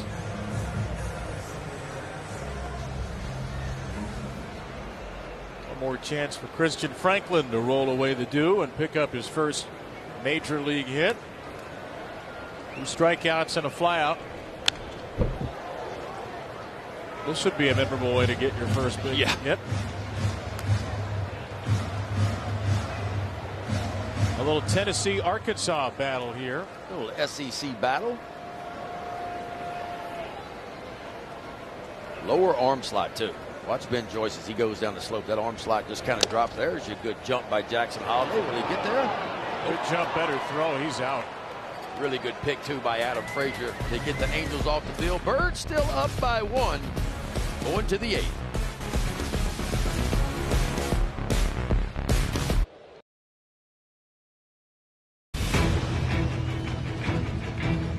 Orioles Baseball on Masson is brought to you by Johns Hopkins Orthopedics, getting you back to the life you love. And by the Law Tigers, Delmarva's Motorcycle Lawyers.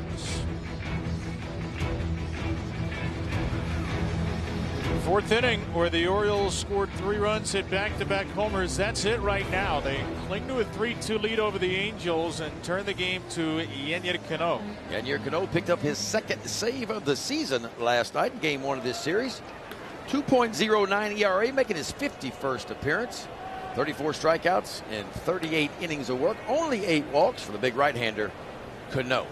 Will face Jose Siri, who's homer. Cowser pinch hit for Jeremiah Jackson. He remains in the game. He plays center. That bumps Christian Franklin over to left. Well, the Orioles have a strong defensive outfield now.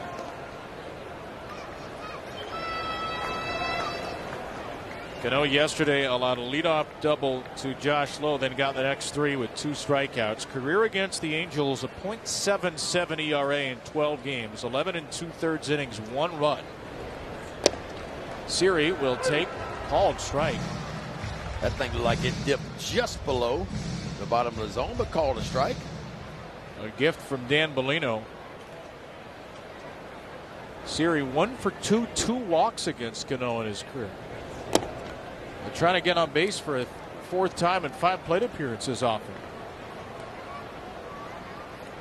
Only one Angel has a home run against Cano, and that's Zach Neto, who is due up 3rd. The only run Cano has allowed to the Angels. That was April 24th of 2024.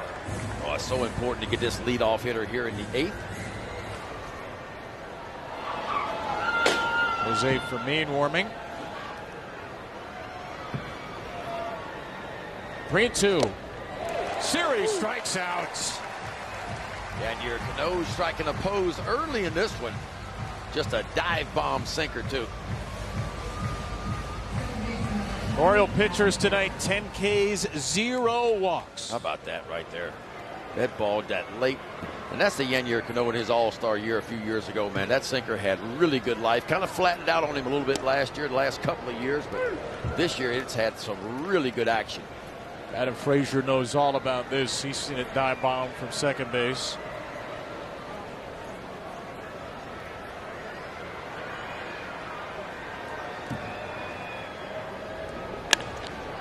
Frazier pokes one to left center, and Cowser. Ben, the Angels tonight have been in 9 3-ball counts. They are 0 for 9 in those at-bats. So once again, Oriole pitchers have been living on the razor's edge. Yeah. And Oriole pitchers did such a good job last night, too. Angels got in scoring position 12 times last night, only had 1 base hit.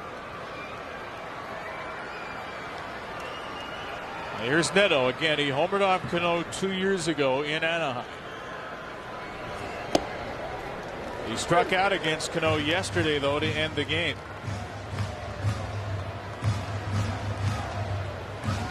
Mike Trout next in line. Will he bat here or in the 9th? Neto looked like he was stepping out. Yeah, he was stepping out. I don't know if he tried to call time or what he did, but so slider, then a splitter to get to 0-2.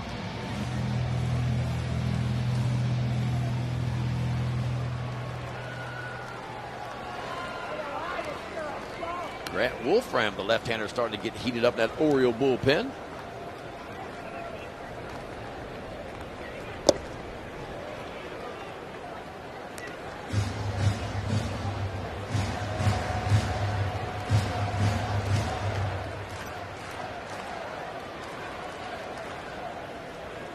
One ball, two strike pitch. Quickly home and fouled away by Neto.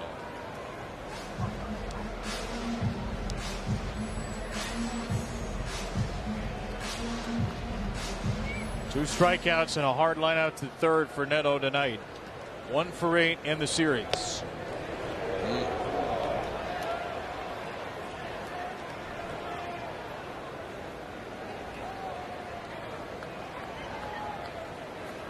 Cano, who recently signed a 2-year extension, didn't extend his club control, but guaranteed money the next 2 years, plus a club option, pitching very well.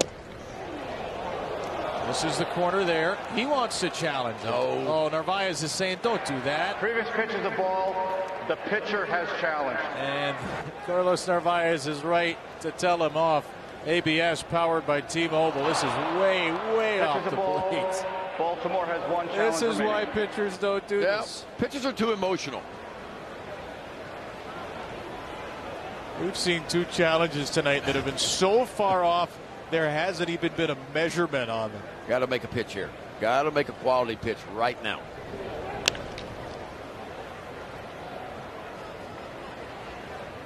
Quality enough to get a foul ball.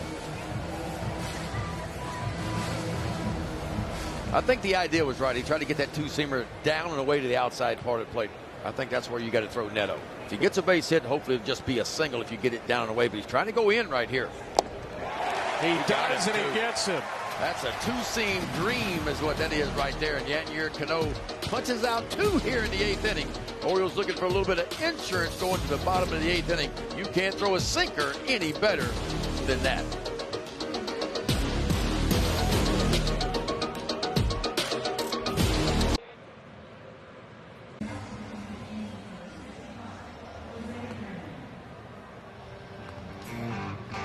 Orioles Baseball on Masson is brought to you by Bet365, where winning is everything. If the O's hang on today, they have a chance for a sweep tomorrow. O's Extra pregame presented by Bet365. Melanie Newman will review the matchup. Brandon Young, 8-2, 331 against Ryan Johnson. Struggling, but shut down the Orioles in Anaheim early in the year. Angels turn to their best reliever now in a 3-2 game, Jose Fermin. Yeah, Fermin has had a really good year. Making his 34th appearance. Look at the ERA, 2.72 for Fermin. 36 in the third, 42 strikeouts. 19 walks to go along with it. Opponents hitting 194 off the big right-hander, Fermin. Slider leads the way, and he likes it, man. 56% of the time. Then that sinker, change up, an occasional 4-seamer. Dylan Beavers off the bench to bat for Christian Franklin. Franklin was 0 for 3 in his second big league game. Was batting against Ben Joyce when Jackson Holliday was caught stealing to end the bottom of the 7th. Ben Joyce won an inning, a walk, and strikeout. 16 pitches, 8 strikes. What an outing by Sean Anderson. 27 pitches, 20 strikes. 2 innings, 1 hit, and he punched out 3. A short start for Reed Detmers, so the Angels dip to their 3rd reliever, Fermin, on 4 days rest. And he's needed a little extra time off because he threw a big league season high 2 2/3 his last time out against Milwaukee. That's a terrific slider. It's strike 2 on Beavers. Fermin has only allowed 2 earned runs since June the 15th. He's been pretty good. For what overall has been a little bit of a struggling bullpen for the Angels this year. Come in with the 21st best ERA in baseball, the bullpen. 2 earned in 21 1/3, and that stretch for a .84 ERA over 17 games.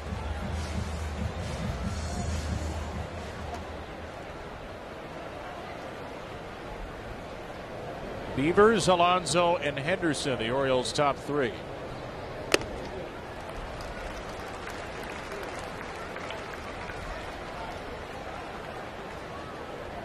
They have pretty amazing stuff in their bullpen. They had more. Ryan Zefferjohn, who was traded to the Cubs. Chase Solseth traded to Texas. 3-2 pitch popped foul by Beavers. He's working the count.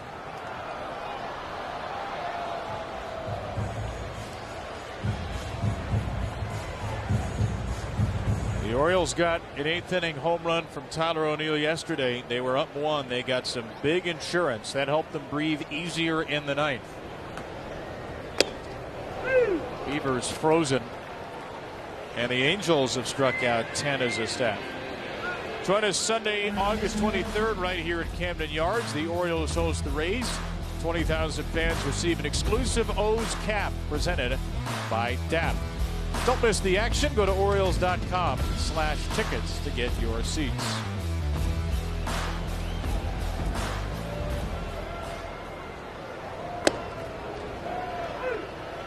Saw really a lot of people, Ben, enjoy what Pete Alonso had to say when he spoke to us after last night's game. Speaking about the fans, about the energy, about the way this team would continue to play hard and compete, the way they draw off the fan base after the game. This is a clubhouse of guys who received a harsh message at the deadline, but also were told, you're still in it. We still believe in you. They're a game and a half out of the wild card, and the guys in this clubhouse are going to fight. Yep. It was great to hear Pete Alonso say what he said. It's great to see so many people pick up on those comments of a leader. And Pete Alonso showing the young guys in this Oriole clubhouse, he's showing them the way right now. And he has since he put an Oriole uniform on back in spring training. Stands up to the media, honest. And he said, hey, the expectations are the same. And I'm still planning on being in the playoffs, is what he said. We think this is a playoff team, and that is still the goal. Spoils a couple from Fermin. Look like Andrew Kittredge will have the 9th for the Orioles. It'll be a back-to-back situation for him, too. He allowed a run in the 8th yesterday.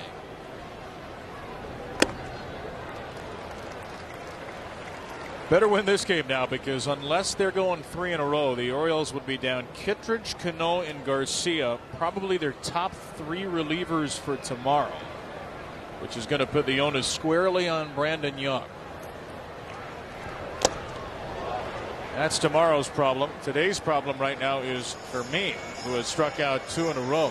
Fermin's got some nasty stuff, man. High velocity fastball, and this slider right here behind it, man, that is a good one. That's almost like a bullet spin slider. Just kind of has depth to it, not a whole lot of right to left in it.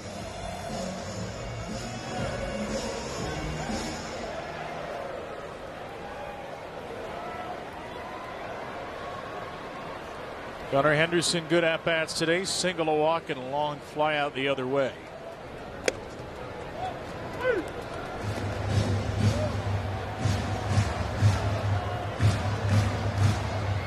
Leody Taveras has a bat to hit for Tyler O'Neill.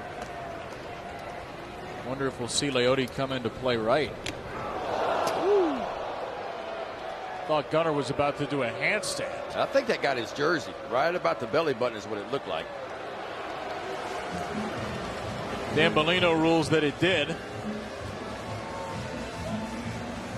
Rick Suzuki typically looks like he is just staring off into the distance. Oh yeah, they got the jersey.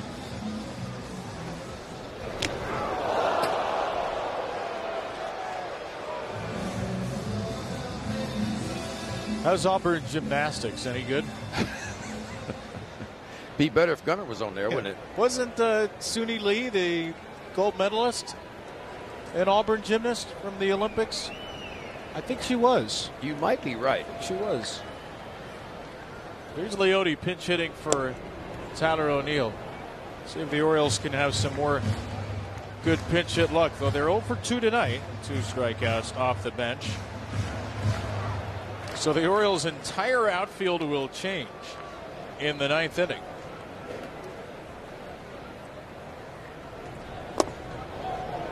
At the start of the game, it was Jackson, Franklin, and O'Neill. Cowser pinch hit for Jackson. Beavers pinch hit for Franklin. Taveras pinch hit for O'Neill. So you'll probably go from Jackson, Franklin, O'Neill to Beavers, Cowser, Taveras, like a full-on line change in hockey. Defensive package going in. Yeah. Soccer, you'd be getting in fresh legs for the forwards in the 75th minute here. Baseball, it's the full-on brand new outfield. Fermin throws it away, trying to pick off Henderson. So Gunnar gets an extra base. Jose Fermin commits his first career error. And now a chance for the Orioles, a little bit of insurance here in the 8th. Boy, I talk about nowhere close to where it needed to be. The juice probably not worth the squeeze on that one for me. And now Henderson's at second for a guy who didn't hit a ton of extra base hits. Maybe he will here. Deep right field. That ball is a goner from Taveras. Oh, now. A 2-run home run. More pinch hit magic at Oriole Park. There's your insurance right there. Leody Taveras. You talk about a bullet out of right field right there. 101 off the bat, 361 feet, a 2-run shot. The Orioles with 3 long balls tonight, and now take a 5-2 lead. And Craig Alvarez, he keeps on doing it. He keeps pushing the right buttons, gets Taveras to the plate, and it pays off with a 2-run bomb.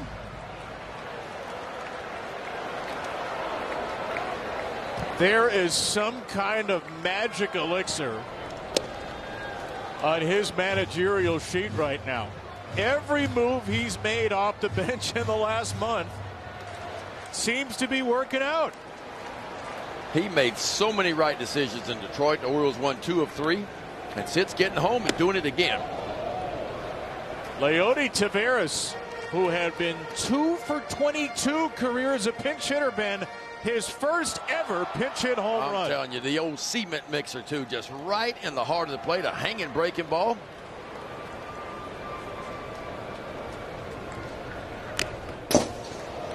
And the second straight night, the Orioles get a pinch hit home run in the 8th by that much. Off the post and gone. Man. What a strange bounce, but once you hit off the top of that wall in right center, it's a goner.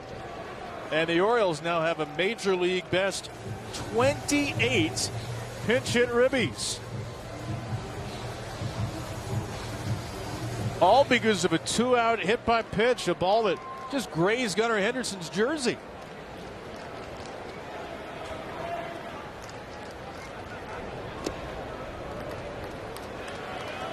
And now Kobe Mayo in a 2-2 count.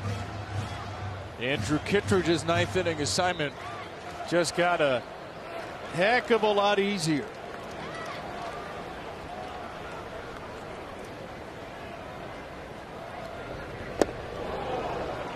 Mayo down swinging. 3 strikeouts, but 1 big hit for Fermin in the 8th inning. Craig Alvarez pushing the right buttons, gets Taveras to the plate, and boy, he got him a hanging breaking ball and just buried it out towards right field. Some insurance for the Orioles. A 2-run shot. Birds will take a 3-run lead to the bottom.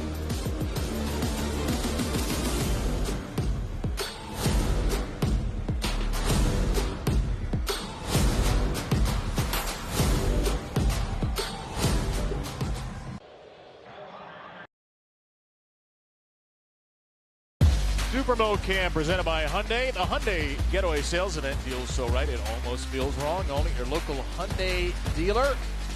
Super Bowl Super Sinker for Yenyetik Cano. 1 inning pitch, 2 strikeouts. Both of them on that sinking fastball of his. He'll give way to Andrew Kittredge. Who thought he was likely going to have to face Mike Trout with a 1-run lead. Now it's 3 off the 2-run Tavares homer. Kitt looking for his 5th save. 32 in the third, 29 strikeouts, only 10 walks, and opponents hitting .281. Left center from Trout. Beavers is there. Trout should never swim upstream into Beavers territory. One loud long out in the ninth. Well, you got some guys in the outfield that can go. Beavers in left, Cowser over in center, and Tavares in right.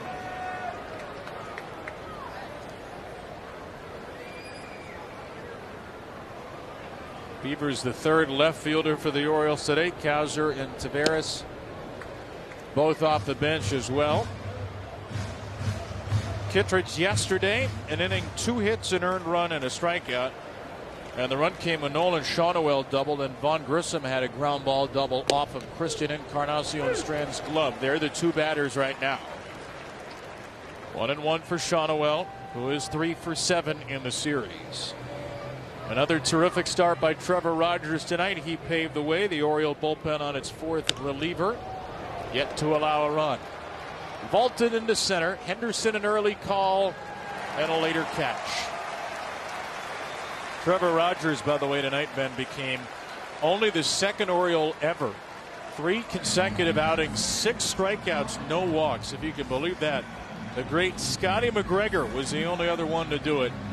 So Rogers set the tone, and the Orioles have not walked a single Angel tonight, striking out 11. This pitching staff has been outstanding, I'm telling you, last couple of months. Vaughn Grissom on the first pitch into right. Leody Taveras, who hit the big home run in the 8th, makes the catch to seal it in the 9th. The Orioles win again. 5-2 final. They take down the Angels with another late pinch hit home run. More terrific pitching, more solid defense, and the Birds find themselves 1 win away from a sweep, which they'll go for tomorrow afternoon. Boy, I tell you what, Trevor Rogers outstanding yet again. 6+ innings of work, 2 runs, didn't walk a batter, punched out 9.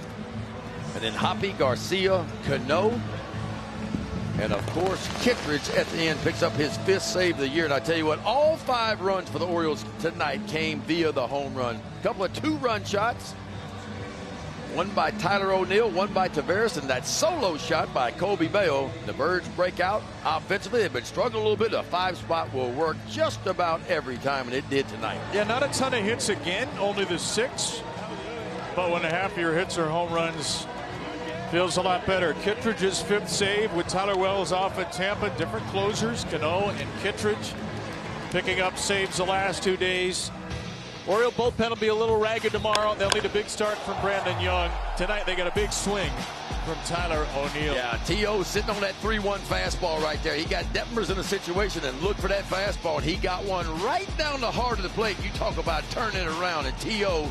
turning around, and he's been blowing up some lefties lately for sure. Pinch hit home run yesterday for O'Neill. That extended the Oriole lead in the 8th. Today, as a starter, he gives the Orioles the lead in the 4th, and Tyler O'Neill is with us right now. Tyler, first of all, thanks for joining us, and congratulations on the win. You have been crushing lefties of late, 7 of your 9 home runs. I know you're always working on your swing. Mechanically for you, what is different against lefties this last month? I really didn't change too much. Just trying to get my foot down, good hitting position on time has really been the difference maker for me. So, when it comes to mechanics, I don't really try and get too caught up with that. Just trust myself as an athlete and go play. Tyler, what do you think of Trevor Rogers tonight, man? He did it again. He was dominant yet again tonight. Awesome to play behind. He's dynamite, exactly. He throws 4 pitches really well, hits his spots, and he's been doing great as of late. So he's really valuable to us, and awesome to see him on the bump every time he gets out there. You had a pinch hit home run yesterday. Leody Taveras pinch hits for you with a home run today. Why is this team so good at this? Yeah, tough to say. You know, boys come out firing off the bench, so it's always fun to see. And we just got a lot of talent, man, just up and down the roster. You know, anyone can come out and have a great game, and awesome to see Leo have some success there late in the game. Great team effort overall today. T.O., we appreciate the time. Congrats on the big swing and the win, and go get a sweep tomorrow. Thanks, guys. Sounds good. Congrats, T.O. Thank you, guys. 2 in a row for the Orioles. They can get to within 1 game of 500 with a win tomorrow, and they'll be either a game and a half or a half game back of the wild card spot heading into tomorrow. So the Orioles 2-0 since the deadline. Well-pitched games, big timely swings, and a victory to wrap up with Mel and Ben on O's Extra Post Game. Level up, we don't fool when it gets loud. Stand tall, bring the heat, make the crowd proud. No fear, every move got them locked out. Level up, yeah, we take it to the top now. Take it to the top now. Yeah, we take it to the top now.